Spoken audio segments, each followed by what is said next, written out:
ನಮಸ್ತೆ ಸ್ನೇಹಿತರೆ. ಪ್ರಥಮ BA ಕನ್ನಡ ಪ್ರಬಂಧ ಮತ್ತು ಆಡಳಿತ ಕನ್ನಡವನ್ನು ನೀವು ಓದಬೇಕಾದ್ರೆ ಕೆಲವೊಂದು ಮುಖ್ಯವಾದ ವಿಚಾರಗಳನ್ನು ತಿಳ್ಕೊಳ್ಬೇಕು. ಈಗ ಪ್ರಬಂಧವನ್ನು ನೀವು ಓದ್ತಾ ಇದ್ದೀರಿ ಅಂತಾದರೆ ಅದರ ಕಥೆ ಏನು, ಅದರೊಳಗಿರುವಂತಹ ಸಾರಾಂಶ ಏನು ಅಂತ ತಿಳ್ಕೊಂಡ್ರೆ ಸಾಕು. ನಮಗೆ ಪ್ರಥಮ BA ಕನ್ನಡದಲ್ಲಿ 2 ಪುಸ್ತಕಗಳು ಇರುವಂಥದ್ದು. 2 ಪುಸ್ತಕದಲ್ಲಿ ಒಂದು ಪುಸ್ತಕದಿಂದ ಅರ್ಥಗಳು, ಸಂದರ್ಭ ಸ್ವಾರಸ್ಯದ ಪ್ರಶ್ನೆಗಳು ಬರ್ತದೆ. ಭಾಗ 2ರಲ್ಲಿರುವಂಥದ್ದು ಅಂದರೆ ಈ ಪ್ರಬಂಧ ಮತ್ತು ಆಡಳಿತ ಕನ್ನಡದಲ್ಲಿ ಬರುವಂತಹ ಪ್ರಶ್ನೆಗಳಲ್ಲಿ ಅರ್ಥಗಳಾಗಲಿ ಸಂದರ್ಭ ಸ್ವಾರಸ್ಯದ ಪ್ರಶ್ನೆಗಳು ಯಾವುದೂ ಕೂಡ ಇರುವುದಿಲ್ಲ. ಕೇವಲ ಪ್ರಶ್ನೋತ್ತರಗಳು ಮಾತ್ರ ಇರುವಂಥದ್ದು. ಅದರಿಂದ ನಮಗೆ ಆ ಒಂದು ಪ್ರಬಂಧದ ಸಂಪೂರ್ಣ ಕಥೆ ಏನು, ಅದರೊಳಗೆ ಯಾವ ವಿಚಾರ ಒಳಗೊಂಡಿದೆ ಎನ್ನುವಂಥದ್ದು ಅರ್ಥ ಆದರೆ ಸಾಕಾಗ್ತದೆ. ಅದರಿಂದ ಪ್ರತಿಯೊಂದು ಪ್ರಬಂಧದ ವಿಚಾರ ಏನು, ಅದರೊಳಗೆ ಯಾವ ವಿಚಾರವನ್ನು ಕೊಟ್ಟಿದ್ದಾರೆ, ಅದರ ಸಾರಾಂಶ ಏನು ಎನ್ನುವಂಥದ್ದನ್ನು ನೀವು ಒಮ್ಮೆ ಅರ್ಥ ಮಾಡಿಕೊಂಡ್ರೆ ನಂತರ ನಿಮಗೆ ಬರೆಯೋಕ್ಕೆ ಏನೂ ಕಷ್ಟ ಇಲ್ಲ. ನಿಮಗೆ ಪ್ರತಿ ದಿವಸ 1 ಗಂಟೆಗಳ ಕಾಲ ನೀವು ಓದಿನ ತಯಾರಿಗಾಗಿ ಇಟ್ಟುಕೊಂಡ್ರೆ ಆ ಒಂದೆರಡು ಗಂಟೆಗಳಲ್ಲಿ ನಮಗೆ ಎಲ್ಲ ಪ್ರಬಂಧದ ಬಗ್ಗೆ, ಎಲ್ಲ ಪ್ರಬಂಧದ ಕತೆ ಏನು ಅಂತ ತಿಳ್ಕೊಂಡ್ರೆ ನಮಗೆ ಅದಕ್ಕಿಂತ ಹೆಚ್ಚಿದನ್ನು ಓದ್ಕೊಳ್ಬೇಕು ಅಂತ ಇಲ್ಲ. ಪ್ರಬಂಧ ಭಾಗವನ್ನು ಆ ರೀತಿ ಮಾಡಿಕೊಳ್ಳಿ. ಇನ್ನು ಆಡಳಿತ ಕನ್ನಡ ಕೂಡ ಹಾಗೆ. ಆಡಳಿತ ಕನ್ನಡದಲ್ಲಿ ತುಂಬಾ ಸುಲಭ ಇದೆ, ಏನೂ ಕಷ್ಟ ಇಲ್ಲ. ಇದರಲ್ಲೂ ಕೂಡ ಹಾಗೆ ಕೆಲವೊಂದು ಪ್ರಶ್ನೆಗಳನ್ನಷ್ಟು ತುಂಬಾ ಮುಖ್ಯವಾಗಿರುವಂಥ ಪ್ರಶ್ನೆಗಳ ಉತ್ತರವನ್ನು ಕಲಿತುಕೊಳ್ಳಿ. ರಿಪೀಟಾಗಿ ಕೇಳುವಂಥ ಪ್ರಶ್ನೆಗಳು. ಈಗ ಆಡಳಿತ ಕನ್ನಡದಲ್ಲಿ ಅವ್ರು ಏನು ಮಾಡ್ತಾರೆ, 5 ಅಂಕದ ಒಂದು ಪ್ರಶ್ನೆಯನ್ನು ಬರೀಲಿಕ್ಕಿದೆ, ಹಾಗೆ 10 ಅಂಕದ ಒಂದು ಪ್ರಶ್ನೆಯನ್ನು ಕೂಡ ಬರೀಲಿಕ್ಕೆ ಇರುವಂಥದ್ದು. ಅದರಿಂದ 5 ಅಂಕದ ಪ್ರಶ್ನೆ ಒಂದು 2, 3 5 ಅಂಕದ ಪ್ರಶ್ನೆಯನ್ನು ಓದ್ಕೊಳ್ಳಿ. ಹಾಗೆ 10 ಅಂಕದ ಪ್ರಶ್ನೆ ಒಂದು 3 10 ಅಂಕದ ಪ್ರಶ್ನೆಯನ್ನು ಓದ್ಕೊಂಡ್ರೆ ಅದರಲ್ಲಿ ನಮಗೆ ಬರೀಲಿಕ್ಕೆ ಸಾಧ್ಯ ಆಗ್ತದೆ. ಯಾಕಂದರೆ ಒಂದು 5 ಅಂಕದ ಪ್ರಶ್ನೆಯನ್ನು ಬರೀಲಿಕ್ಕೆ ಇರುವಂಥದ್ದು, ಹಾಗೆ ಒಂದು 10 ಅಂಕದ ಪ್ರಶ್ನೆ ಬರೀಲಿಕ್ಕೆ ಇರುವಂಥದ್ದು. ಇಲ್ಲಿ ಆಡಳಿತ ಕನ್ನಡದಲ್ಲಿ ಪದೇ ಪದೇ ಅದೇ ಪ್ರಶ್ನೆಗಳು ಬರುವುದರಿಂದ ಅದು ರಿಪೀಟಾಗಿ ಅದೇ ಪ್ರಶ್ನೆಗಳನ್ನು ಕೊಡ್ತಾರೆ. ಅದರಿಂದ ನಾವು ಆ ಒಂದು ಪದೇ ಪದೇ ಬಂದಿರುವಂಥ ಪ್ರಶ್ನೆಗಳನ್ನೇ ಗುರುತನ್ನು ಹಾಕ್ಕೊಂಡು ಓದ್ಕೊಂಡ್ರೆ ತುಂಬಾ ಅನುಕೂಲ ಆಗ್ತದೆ. ನಮಗೆ ಓದ್ಕೊಳ್ಳಿಕ್ಕೂ ಕೂಡ ತುಂಬಾ ಸುಲಭ ಆಗ್ತದೆ. ಹಾಗೆ ಆ ಪ್ರಶ್ನೆಗಳೇ ಪದೇ ಪದೇ ಬರೋದ್ರಿಂದ ನಮಗೆ ಪರೀಕ್ಷೆಯನ್ನು ಬರೀಲಿ ಕೂಡ ಏನು ಕಷ್ಟ ಆಗೋದಿಲ್ಲ. ಆಡಳಿತ ಕನ್ನಡವನ್ನು ಒಮ್ಮೆ ಓದ್ತಾ ಹೋದರೆ ನಿಮಗೆ ಅದರ ವಿಚಾರ ಏನು ಅಂತ ಗೊತ್ತಾದರೆ ಆಡಳಿತ ಕನ್ನಡವನ್ನು ಕೂಡ ಬರೀಲಿಕ್ಕೆ ಸಾಧ್ಯ ಆಗ್ತದೆ. ಅದರಿಂದ ಆಡಳಿತ ಕನ್ನಡ ಮತ್ತು ಪ್ರಬಂಧ ಭಾಗದಲ್ಲಿ 5 ಅಂಕದ ಒಂದು ಪ್ರಶ್ನೆ, 10 ಅಂಕದ ಒಂದು ಪ್ರಶ್ನೆ ಕೊಡುವಂಥದ್ದು. ಪ್ರಬಂಧ ಭಾಗಕ್ಕೂ ಕೂಡ ಹಾಗೆ 5 ಅಂಕದ ಒಂದು ಪ್ರಶ್ನೆ, 10 ಅಂಕದ ಒಂದು ಪ್ರಶ್ನೆ ನಾವು ಬರೀಲಿಕ್ಕೆ ಇರುವಂಥದ್ದು. ಇನ್ನು ಪ್ರಬಂಧ ಮತ್ತು ಆಡಳಿತ ಕನ್ನಡದ ಪುಸ್ತಕವನ್ನು ತುಂಬ ಜನ ಕೇಳ್ತಾ ಇದ್ರಿ. ಮೊದಲ ಪದ್ಯ ಕವನವನ್ನು ಕಲಿತ ನಂತರ ಇದನ್ನು ಓದ್ಕೊಳ್ಳೋದು ಬೇಡವಾ, ಅಥವಾ ಪ್ರಬಂಧ ಮತ್ತು ಆಡಳಿತ ಕನ್ನಡವನ್ನು ಆಪ್ಷನ್ ಆಗಿ ತಗೊಳ್ಬೋದಾ ಅಂತ. ಇಲ್ಲ, ಆ ರೀತಿಯನ್ನು ನಮಗೆ ಮಾಡಲಿಕ್ಕಾಗೋದಿಲ್ಲ. ಯಾಕಂದರೆ ವಿಭಾಗ ಎಯಲ್ಲಿ ಅವರು ಕಾವ್ಯ ಪದ್ಯವನ್ನು ಬರೀಲಿಕ್ಕೆ, ಸಂದರ್ಭ ಸ್ವಾರಸ್ಯದ ಪ್ರಶ್ನೆಗಳನ್ನು ಬರೀಲಿಕ್ಕೆ, ಅರ್ಥಗಳನ್ನು ಬರೀಲಿಕ್ಕೆ ಕೊಡ್ತಾರೆ. ಆದ್ದರಿಂದ ವಿಭಾಗ ಬಿಯಲ್ಲಿ ಕೂಡ ಪುಸ್ತಕ 1ರಿಂದ ಬರುವಂಥ ಪ್ರಶ್ನೆಗಳಿರುವಂಥದ್ದು, ಪ್ರಶ್ನೋತ್ತರಗಳನ್ನು ಕೊಡ್ತಾರೆ. ವಿಭಾಗ ಸಿಯಲ್ಲಿ ನಮಗೆ ಸಂಪೂರ್ಣವಾಗಿ ಪ್ರಬಂಧ ಮತ್ತು ಆಡಳಿತ ಕನ್ನಡಗಳಿಂದಲೇ ಪ್ರಶ್ನೆಗಳನ್ನು ಕೊಡುವಂಥದ್ದು. ಅದರಲ್ಲಿ 5 ಅಂಕದ ಪ್ರಶ್ನೆಯನ್ನು ಕೂಡ ಕೊಡ್ತಾರೆ, 10 ಅಂಕದ ಪ್ರಶ್ನೆಯನ್ನು ಕೂಡ ಕೊಡ್ತಾರೆ. ಆಡಳಿತ ಕನ್ನಡದಲ್ಲಿ ಒಂದು 5 ಅಂಕದ ಪ್ರಶ್ನೆಗೆ, ಒಂದು 10 ಅಂಕದ ಪ್ರಶ್ನೆಗೆ ಉತ್ತರವನ್ನು ಬರೀಬೇಕು. ಹಾಗೆಯೇ ಅದೇ ರೀತಿ ಪ್ರಬಂಧದಲ್ಲಿ ಕೂಡ ಹಾಗೆ ಒಂದು 5 ಅಂಕದ ಪ್ರಶ್ನೆ ಮತ್ತೊಂದು 10 ಅಂಕದ ಪ್ರಶ್ನೆಗೆ ಉತ್ತರವನ್ನು ಬರೀಲಿಕ್ಕೆ ಇರುವಂಥದ್ದು. ಆದ್ದರಿಂದ ನಾವೇನು ಮಾಡಬೇಕು, ಈ ಪ್ರಬಂಧ ಮತ್ತು ಆಡಳಿತ ಕನ್ನಡವನ್ನು ಮೊದಲಿಗೆ ಓದಿ ಮುಗಿಸಬೇಕು. ನೀವು ಪರೀಕ್ಷೆ ತಯಾರಿಯನ್ನು ಮಾಡ್ಕೊಳ್ತಾ ಇದ್ದೀರಿ ಅಂತಾದರೆ 2 ಪುಸ್ತಕಗಳಿದೆ. ಕನ್ನಡದಲ್ಲಿ ಇರುವಂಥದ್ದು 2 ಪುಸ್ತಕಗಳು. ಆ 2 ಪುಸ್ತಕಗಳಲ್ಲಿ ಒಂದು ಪುಸ್ತಕ ಅಂದರೆ ಪ್ರಬಂಧ ಮತ್ತು ಆಡಳಿತ ಕನ್ನಡವನ್ನು ಮೊದಲಿಗೆ ಓದಿ ಮುಗಿಸಬೇಕು. ಯಾಕಂದರೆ ಇದರಲ್ಲಿ ಸಂದರ್ಭ ಸ್ವಾರಸ್ಯದ ಪ್ರಶ್ನೆಗಳಾಗಲಿ ಅರ್ಥಗಳಾಗಲಿ ಯಾವುದೂ ಇರುವುದಿಲ್ಲ. ನೀವು ಅರ್ಥ ಮಾಡಿಕೊಂಡ್ರೆ ಒಮ್ಮೆಗೆ ಅದನ್ನು ಎಲ್ಲವನ್ನು ಕೂಡ ಕಲಿತು ಇಟ್ಕೊಳ್ಳಿಕ್ಕೆ ತುಂಬಾ ಸುಲಭ ಆಗ್ತದೆ. ಇದನ್ನು ನಾವು ಸಂಪೂರ್ಣವಾಗಿ ಆರಂಭದಿಂದ ಎಲ್ಲವನ್ನು ಕೂಡ ನೋಡ್ತಾ ಹೋಗುವ. ನಮ್ಮಲ್ಲಿ ಯಾವ ರೀತಿ ಸಮಯ ಇದೆ ಅದೇ ರೀತಿಯಲ್ಲಿ ನಾವು ಕಲಿತಾ ಹೋಗುವ. ಪ್ರತ್ಯೇಕವಾಗಿ ಈ ಒಂದು ಪ್ರಬಂಧದ ಸಂಪೂರ್ಣ ವಿವರಣೆಯನ್ನು ನಾನು ಪ್ರತ್ಯೇಕವಾಗಿ ವಿಡಿಯೋವನ್ನು ಹಾಕಿದ್ದೇನೆ. ಅದು ಪ್ಲೇಲಿಸ್ಟಲ್ಲಿ ಕೂಡ ಇದೆ. ಮೈಸೂರು ರೂಮಾಲು ಪ್ರತ್ಯೇಕವಾದ ಪ್ರಬಂಧವನ್ನು ವಿವರಿಸಿದ್ದೇನೆ. ದಿವಾನ ಖಾನೆ ಅಂದ ಚಂದ, ನಿದ್ರಾಭ್ಯಾಸ, ನಮ್ಮ ಮನೆಯ ದೀಪ, ನನ್ನ ಟೋಪಿ, ರುಚಿ, ಸುಲಭದಲ್ಲಿ ಸಜ್ಜನ ಲಾರಿ ಇದೆಲ್ಲದರ ಸಾರಾಂಶ, ಇದರೆಲ್ಲರ ಕಥೆಯನ್ನು ಕೂಡ ನಾನು ಕಳೆದ ವಿಡಿಯೋದಲ್ಲಿ ಮಾಡಿದ್ದೇನೆ. ಆ ವಿಡಿಯೋ ಪ್ಲೇಲಿಸ್ಟಲ್ಲಿದೆ, ಅದನ್ನು ನೀವು ನೋಡಿಕೊಳ್ಳಿ. ನಾವು ಇವತ್ತು ಈ ಒಂದು ವಿಡಿಯೋದಲ್ಲಿ ನಾವೇನು ಮಾಡುವ, ಪ್ರಬಂಧವನ್ನು ಹಾಗೆ ಆಡಳಿತ ಕನ್ನಡದಲ್ಲಿ ಕೆಲವೊಂದನ್ನಷ್ಟು ನಮಗೆ ಎಷ್ಟು ಸಾಧ್ಯ ಆಗ್ತದೋ ಅಷ್ಟನ್ನು ಒಂದೇ ವಿಡಿಯೋದಲ್ಲಿ ನಾವು ಓದ್ತಾ ಹೋಗುವ. ಸರಳವಾಗಿ ಸುಲಭವಾಗಿ ನಾವು ಕಥೆಯನ್ನು ತಿಳ್ಕೊಳ್ತಾ ಹೋಗುವ. ಆ ಒಂದು ಪ್ರಬಂಧದ ಒಳಗೆ ಅಥವಾ ಆ ಒಂದು ಆಡಳಿತ ಕನ್ನಡದ ಒಳಗೆ ಯಾವೆಲ್ಲ ವಿಚಾರಗಳಿದೆ, ಯಾವ ರೀತಿ ನಾವು ಓದ್ಕೊಳ್ಬೇಕು, ಯಾವ ರೀತಿ ಪ್ರಶ್ನೆಗಳು ಬರುವಂಥದ್ದು, ಇದನ್ನೆಲ್ಲವೂ ತಿಳ್ಕೊಂಡ್ರೆ ನಮಗೆ ಪರೀಕ್ಷೆಯ ಸಮಯದಲ್ಲಿ ಎಲ್ಲ ತಯಾರಿಯನ್ನು ಮಾಡಿಕೊಂಡ್ರೆ ಪರೀಕ್ಷೆ ಹಿಂದಿನ ದಿವಸ ಸ್ವಲ್ಪ ನೋಡಿಕೊಂಡ್ರೂ ಕೂಡ ಸಾಕಾಗ್ತದೆ. ಇದರಲ್ಲಿ ಮೈಸೂರು ರುಮಾಲು ತುಂಬಾ ಮುಖ್ಯವಾಗಿರುವಂಥ ಪ್ರಬಂಧವನ್ನು ನೋಡಿದರೆ ಎಲ್ಲವೂ ಕೂಡ ತುಂಬಾ ಮುಖ್ಯವಾಗಿರುವಂಥ ಪ್ರಬಂಧ. ಅದರಲ್ಲಿ ಒಂದು ಘಟಕ 9, ಘಟಕ 10, ಘಟಕ 11, ಘಟಕ 12 ಅಂತ 4 ಘಟಕಗಳನ್ನು ಕೊಟ್ಟಿದ್ದಾರೆ. ಮೊದಲಿಗೆ ಬರುವಂಥದ್ದು ಮೈಸೂರು ರುಮಾಲು. ವಿ ಸೀತಾರಾಮಯ್ಯನವರು ಬರೆದಿರುವಂತಹ ಒಂದು ಪ್ರಬಂಧ ಆಗಿರುವಂಥದ್ದು ಮೈಸೂರು ರುಮಾಲು. ಇದರಲ್ಲಿ ಮುಖ್ಯವಾಗಿ ಈ ಒಂದು ಪ್ರಬಂಧ ಯಾವ ವಿಚಾರವನ್ನು ತಿಳಿಸ್ತದೆ ಅಂತ ಹೇಳಿದರೆ, ಮೈಸೂರಿನ ಜನರು ಕಟ್ಟಿಕೊಳ್ಳುವಂತಹ ಪೇಟದ ಬಗ್ಗೆ ವಿವರಿಸ್ತಾ ಇದ್ದಾರೆ. ಅಂದರೆ ಟೊಪ್ಪಿ ಅಥವಾ ನಾವು ಮುಂಡಾಸು ಅಂತ ಕರಿತೇವೆ. ಈ ಒಂದು ಪೇಟವನ್ನು ಹಾಕಿಕೊಳ್ಳುವಂಥದ್ದು ಆ ಮೈಸೂರು ಜನರ ಒಂದು ಗೌರವವನ್ನು ಕೊಡುವಂಥದ್ದು, ಗೌರವವನ್ನು ಅದರಲ್ಲಿ ಸಿಗ್ತದೆ. ಸಭೆ ಸಮಾರಂಭಗಳಲ್ಲಿ ಹೋದಾಗ ಅದಕ್ಕೆ ಅದರದೇ ಆದ ಗೌರವ ಕೂಡ ಇದೆ. ಇನ್ನು ಇಲ್ಲಿ ಲೇಖಕರಾದಂತಹ ಪ್ರೊಫೆಸರ್ ವಿ ಸೀತಾರಾಮಯ್ಯನವರು ನಮಗೆ ಯಾವ ವಿಚಾರವನ್ನು ತಿಳಿಸ್ತಾ ಇದ್ದಾರೆ ಅಂತ ಹೇಳಿದರೆ, ಮೈಸೂರಿನ ರುಮಾಲಿನ ಬಗ್ಗೆ ಕೂಡ ತಿಳಿಸ್ತಾ ಇದ್ದಾರೆ. ಅದರ ಜೊತೆಗೆ ಮೈಸೂರಿನ ಒಂದು ಸೌಂದರ್ಯ, ಮೈಸೂರಿನ ಆ ಒಂದು ಸುಂದರತೆಯ ಬಗ್ಗೆ ಕೂಡ ನಮಗೆ ಅವರು ವಿವರಿಸ್ತಾರೆ. ಮೈಸೂರಿನಲ್ಲಿ ರುಮಾಲು ತುಂಬಾ ಪ್ರಸಿದ್ಧವಾಗಿರುವಂಥದ್ದು. ಅದರ ಕುರುಹು ಈಗಲೂ ಕೂಡ ಇದೆ. ಆದರೆ ಅನೇಕ ಕಡೆಗಳಲ್ಲಿ ಆ ಒಂದು ಕುರುಹು ಅಥವಾ ಆ ಒಂದು ರುಮಾಲು ಕಟ್ಟಿಕೊಳ್ಳುವಂತಹ ಪದ್ಧತಿ ಮರೆಯಾಗ್ತಾನೇ ಇದೆ ಅಂತ ಹೇಳಿ ಪ್ರೊಫೆಸರ್ ವಿ ಸೀತಾರಾಮಯ್ಯನವರು ನಮಗೆ ತಿಳಿಸ್ತಾ ಹೋಗ್ತಾರೆ. ಆ ಒಂದು ರುಮಾಲಿನ ಕಲಾತ್ಮಕ ನವಿರಾದ ಒಂದು ವಿಷಯವನ್ನು ಈ ಒಂದು ಪ್ರಬಂಧದಲ್ಲಿ ಅವರು ವಿವರಿಸ್ತಾ ಹೋಗ್ತಾರೆ. ರುಮಾಲನ್ನು ಕಟ್ಟಲಿಕ್ಕೆ ತುಂಬಾ ಕಷ್ಟ. ಎಲ್ಲರಿಗೆ ಆ ಮುಂಡಾಸು ಕಟ್ಟಲಿಕ್ಕೆ ಸಾಧ್ಯ ಆಗುವುದಿಲ್ಲ. ರುಮಾಲು ಅಥವಾ ಮುಂಡಾಸು ಅದನ್ನು ಕಟ್ಟಲಿಕ್ಕೆ ಎಲ್ಲರಿಗೆ ಬರುವುದಿಲ್ಲ. ಎಲ್ಲರಿಗೂ ಕೂಡ ಅದರ ಬಗ್ಗೆ ಕಲ್ತರೂ ಕೂಡ ಇನ್ನೂ ಎಷ್ಟೋ ಜನರಿಗೆ ಅದನ್ನು ಕಲ್ತರೂ ಕೂಡ ಅದನ್ನು ಚಂದ ಮಾಡಿ ಆ ರುಮಾಲನ್ನು ಸುತ್ತಿಕೊಳ್ಳಲಿಕ್ಕೆ ಬರುವುದಿಲ್ಲ. ಅದು ಕೆಲವರಿಗೆ ಮೊದಲೇ ಅದು ಒಂದು ಕಟ್ಟುವಂತಹ ಕಲೆ ಗೊತ್ತಿರ್ತದೆ. ಕಲೆ ಗೊತ್ತಿದ್ದರೆ ಮಾತ್ರ ಅದನ್ನು ಕಟ್ಟಲಿಕ್ಕೆ ಸಾಧ್ಯ. ಒಂದು ವೇಳೆ ನಿಮಗೆ ಗೊತ್ತಿಲ್ಲದಿದ್ದರೂ ಕೂಡ ನೀವು ತಲೆಗೆ ಆ ರುಮಾಲನ್ನು ಕಟ್ಟಿಕೊಳ್ಳಲು ಹೋದರೆ ಆ ಒಂದು ರುಮಾಲು ಅಥವಾ ಆ ಒಂದು ಪೇಟ ಸರಿಯಾಗಿ ಕೂರದೇ ಇರ್ಬೋದು, ಅಥವಾ ನಮಗೆ ಸಭೆ ಸಮಾರಂಭಗಳಲ್ಲಿ ಹೋದಾಗ ಅದು ಬಿಚ್ಚಿಕೊಳ್ಳುವಂತಹ ಸಾಧ್ಯತೆ ಕೂಡ ಇದೆ. ರುಮಾಲನ್ನು ಗಟ್ಟಿಯಾಗಿ ಸರಿಯಾಗಿ ಕಟ್ಟಬೇಕು.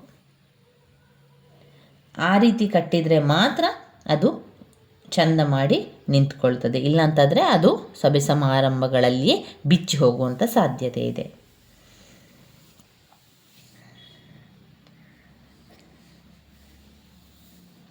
ಮೈಸೂರಿನ ರುಮಾಲಿನ ಬಗ್ಗೆ ವಿವರಿಸ್ತಾರೆ. ಮೈಸೂರಿನ ಬಗ್ಗೆ ಕೂಡ ಇಲ್ಲಿ ನಮಗೆ ಲೇಖಕರು ವಿವರಿಸ್ತಾ ಇದ್ದಾರೆ.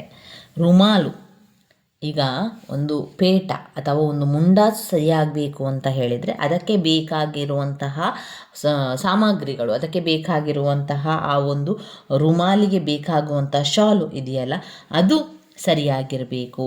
ಅದು ಒಳ್ಳೆಯ ಒಂದು ಶಾಲು ಆಗಿದ್ದರೆ ಮಾತ್ರ ಅದನ್ನು ಸರಿಯಾಗಿ ಕಟ್ಟಲಿಕ್ಕೆ ಸಾಧ್ಯ. ಮೈಸೂರಿನ ರುಮಾಲಿನ ಬಗ್ಗೆ ಧಾರವಾಡ, ಪಂಜಾಬ್, ಗುಜರಾತ್, ಮಾರ್ವಾಡಿ ರುಮಾಲಾದರೂ ಕಟ್ಟಲು ಸುಲಭ. ಆದರೆ ಮೈಸೂರಿನ ರುಮಾಲು ಸುಲಭ ಅಲ್ಲ. ಇನ್ನು ಮದ್ರಾಸಿನವರು ಇದರ ಲೆಕ್ಕಕ್ಕೆ ಬರುವುದಿಲ್ಲ. ಕಾರಣ ಅವರಿಗೆ ಮೈ ಮುಚ್ಚುವ ಅಗತ್ಯವೇ ಇಲ್ಲವೆಂದು ಅವರು ಹೇಳ್ತಾರೆ. ರುಮಾಲಿನ ಮಾತು ದೂರವೇ ಉಳೀತು ಅಂತ ಅವರದ್ದು ಹೇಳುವಂಥದ್ದು. ಮೈಸೂರಿನವರನ್ನು ಕೂಡ ಅವರು ಹೊಗಳ್ತಾ ಇದ್ದಾರೆ. ಮೈಸೂರನ್ನು ಸೊಗಸುಗಾರರು, ಬಯಲು ಡಂಬದವರು ಎಂದೆಲ್ಲ ಒಂದು ಆಕ್ಷೇಪಣೆಯನ್ನು ಕೂಡ ಮಾಡ್ತಾರೆ. ಮೈಸೂರಿನಲ್ಲಿ ಇರುವಂತಹ ಜನರು,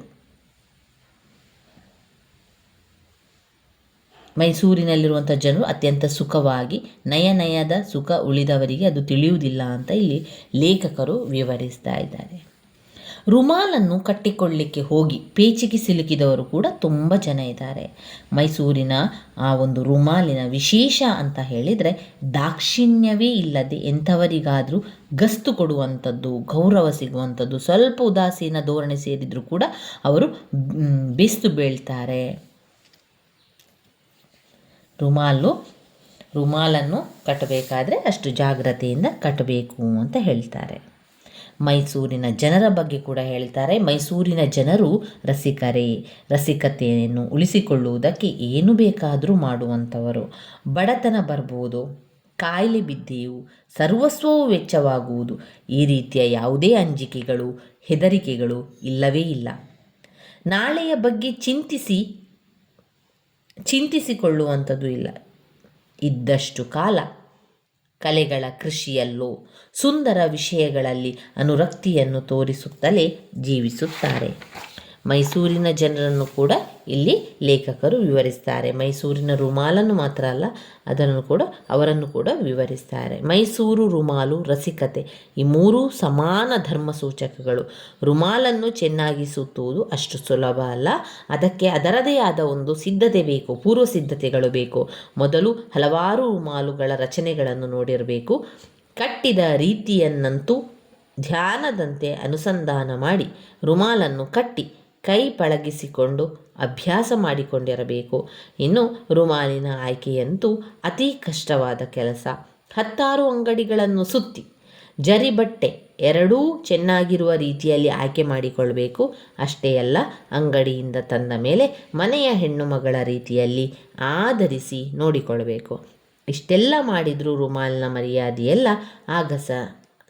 ಒಂದು ಅಗಸನ ಕೈಲಿ. ಆತ ಸರಿಯಾಗಿ ಒಗೆದರೆ ಸರಿ, ಕೆಡಿಸಿದನು ಬ್ರಹ್ಮನೂ ಬಂದು ಸರಿ ಮಾಡಲಿಕ್ಕೆ ಆಗೋದಿಲ್ಲ. ಅದರಿಂದ ಆ ರುಮಾಲನ್ನು ಕಟ್ಟಬೇಕಾದ್ರೆ ತುಂಬಾ ಜಾಗರೂಕತೆಯಿಂದ ಅದನ್ನು ಕಟ್ಟಬೇಕು. ಎಲ್ಲಿ ಯಾವ ಕಡೆಗಳಿಗೆಲ್ಲ ರುಮಾಲನ್ನು ಕಟ್ಟಿಕೊಂಡು ಹೋಗುವಂಥದ್ದು? ರುಮಾಲು ಅಂತ ಹೇಳಿದರೆ ಅದು ಒಂದು ಮಂಗಳಕರವಾದ ವಸ್ತು.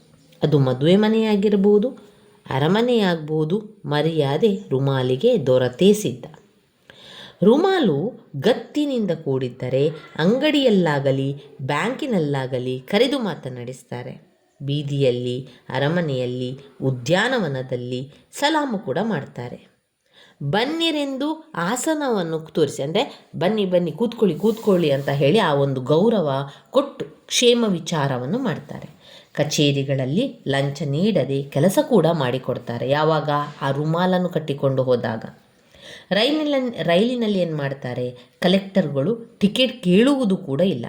ಹೀಗೆ ಮಂಗಳಕರ, ಕ್ಷೇಮ, ಅಲಂಕಾರ ಎಲ್ಲವೂ ಕೂಡ ಸಂಗಮವಾಗಿ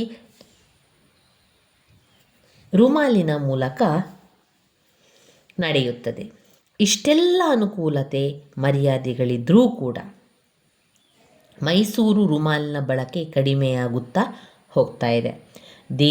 ಈ ದೇಶದಲ್ಲಿ ಪರಕೀಯರ ಆಡಳಿತ ವ್ಯವಸ್ಥೆ ಪ್ರಬಲವಾಯಿತು. ರುಮಾಲಿನ ಜಾಗವನ್ನು ಪರದೇಶಿ ಸಂಪ್ರದಾಯಗಳು ಆಕ್ರಮಣ ಮಾಡಿದ್ದಾರೆ ಅಂತ ಅವರು ಹೇಳ್ತಾ ಹೋಗ್ತಾರೆ.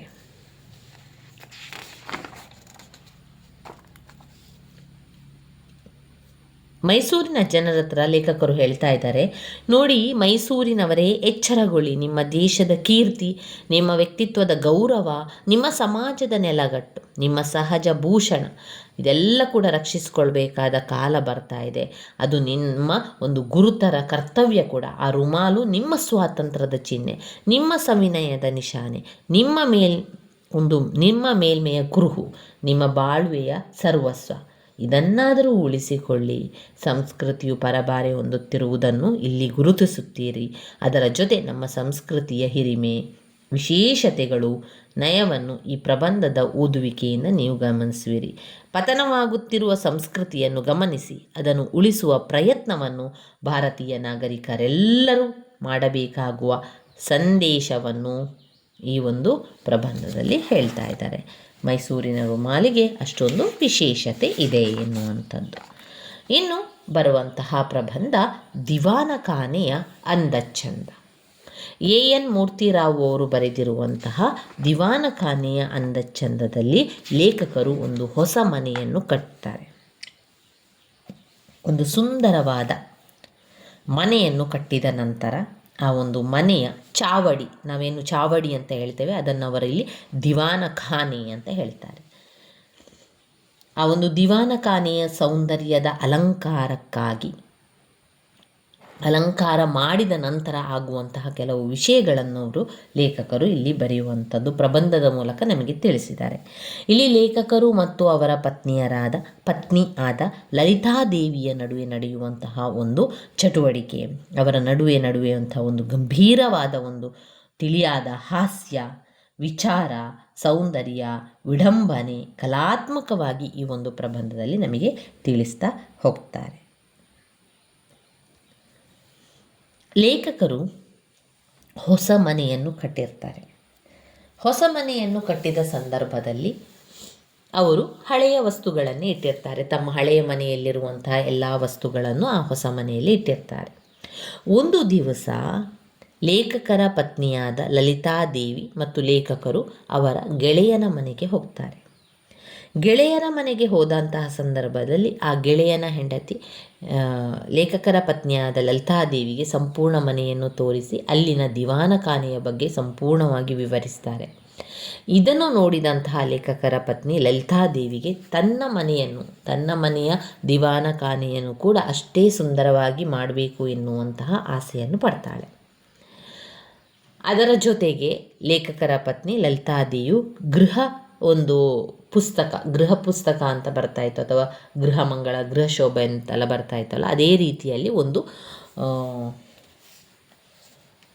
ಒಂದು ಲೇಖನವನ್ನು ಲೇಖಕರ ಪತ್ನಿ ಓದ್ತಾರೆ. ಅದರಲ್ಲಿ ದಿವಾನಖಾನೆಯ ಅಂದಚಂದದ ಬಗ್ಗೆ ಇರ್ತದೆ. ಯಾವ ರೀತಿ ನಮ್ಮ ದಿವಾನಖಾನೆಯನ್ನು ಸುಂದರಗೊಳಿಸ್ಬೋದು, ಯಾವ ರೀತಿ ಗೋಡೆಗೆ ಎಲ್ಲ ಒಂದು ವಿನ್ಯಾಸವನ್ನು ಮಾಡಬಹುದು, ಯಾವ ರೀತಿ ಅದನ್ನು ಕಿಟಕಿಗಳನ್ನು ಪರದೆಗಳನ್ನು ಹಾಕ್ಕೊಳ್ಬೋದು ಎನ್ನುವಂಥ ಸಂಪೂರ್ಣ ವಿವರಣೆ ಆ ಒಂದು ಲೇಖನದಲ್ಲಿ ಇರ್ತದೆ. ಅದನ್ನು ಓದಿದಂತಹ ಲಲಿತಾದೇವಿಯು ನನಗೂ ಕೂಡ ನಮ್ಮ ದಿವಾನಖಾನೆ ಎಷ್ಟೊಂದು ಸುಂದರವಾಗಿರಬೇಕು, ಈ ಹಳೆಯ ಕುರ್ಚಿ ಮೇಜು ಯಾವುದೂ ಬೇಡ, ನನಗೆ ಹೊಸದಾದ ಮೇಜು ಬೇಕು ಅಂತ ಕೇಳ್ಕೊಳ್ತಾಳೆ. ಅದರಂತೆ ಲೇಖಕರು ತನ್ನ ಪತ್ನಿಗೆ ಯಾವುದೇ ನಿರಾಸೆ ಆಗಬಾರ್ದು ಅಂತ ಹೇಳಿ ಬೇಕಾದನ್ನೆಲ್ಲ ತರಿಸಿ ಕೂಡ ಕೊಡ್ತಾರೆ. ಹೊಸ ಮೇಜು, ಹೊಸ ಸೋಫಾ ಸೆಟ್ಟು, ಅದಾದಮೇಲೆ ಗೋಡೆಗೆ ಒಂದು ರೀತಿಯ ಕಲ್ಕೇರಿಯಂ ಅಂತ ಹೇಳುವಂಥ ಒಂದು ವಿನ್ಯಾಸವನ್ನು ಅಂಟಿಸುವಂಥದ್ದನ್ನು ಮಾಡ್ತಾರೆ. ಆಮೇಲೆ ಟೇಬಲ್ ಮೇಲೆ ಹೂವಿನ ಒಂದು ಕುಂಡವನ್ನು ಇಡುವಂಥದ್ದು, ಆಮೇಲೆ ನೆಲಕ್ಕೆ ಜಂಬುಖಾನೆಯನ್ನು ಹಾಕುವಂಥದ್ದು, ಈ ರೀತಿಯಾಗಿ ಹಾಕಿ ಸುಂದರಗೊಳಿಸುವಂಥದ್ದು. ಕಿಟಕಿಗೆ ಪರದೆಗಳು, ಹೊಸ ಹೊಸ ರೀತಿಯ ಪರದೆಗಳನ್ನು ಹಾಕಿಕೊಳ್ಳುವಂಥದ್ದು, ಇದೆಲ್ಲ ಮಾಡಿ ಲಲಿತಾದೇವಿಯು ಅವರ ದಿವಾನಖಾನೆಯನ್ನು ಅಷ್ಟು ಸುಂದರವಾಗಿ ಇಟ್ಟಿರ್ತಾಳೆ. ಈಗ ಲೇಖಕರಿಗೆ ಅವರ ಪತ್ನಿಯು ಸಂಪೂರ್ಣವಾಗಿ ಹೇಳುವಂಥದ್ದು ಅಂದರೆ ದಿವಾನಖಾನೆಯನ್ನು ಸುಂದರವಾಗಿ ಇಟ್ಕೊಳ್ಬೇಕು, ಅಲ್ಲಿ ಕಾಲು ಮೇಲೆ ಹಾಕಿ ಕೂತ್ಕೊಳ್ಳುವಾಗಿಲ್ಲ, ಕೈ ಮೇಲೆ ಹಾಕಿ ಕೂತ್ಕೊಳ್ಳುವಾಗಿಲ್ಲ ಅಂತ ಲಲಿತಾದೇವಿಯು ಲೇಖಕರಿಗೆ ಪ್ರತಿ ಬಾರಿ ಹೇಳ್ತಾ ಇರ್ತಾರೆ.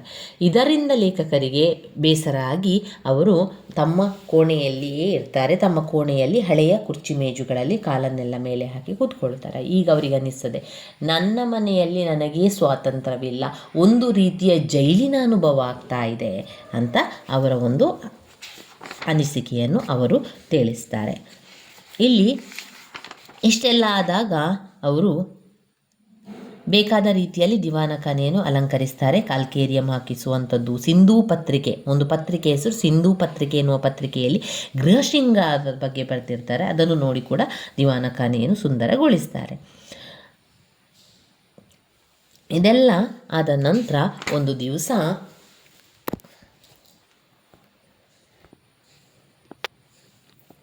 ಇಷ್ಟೆಲ್ಲ ಆದಾಗ ಒಂದು ದಿವಸ ಲೇಖಕರ ಮಗ ಓಡಿ ಬಂದು ಸೋಫಾದ ಮೇಲೆಲ್ಲ ಓಡಾಡ್ತಾನೆ.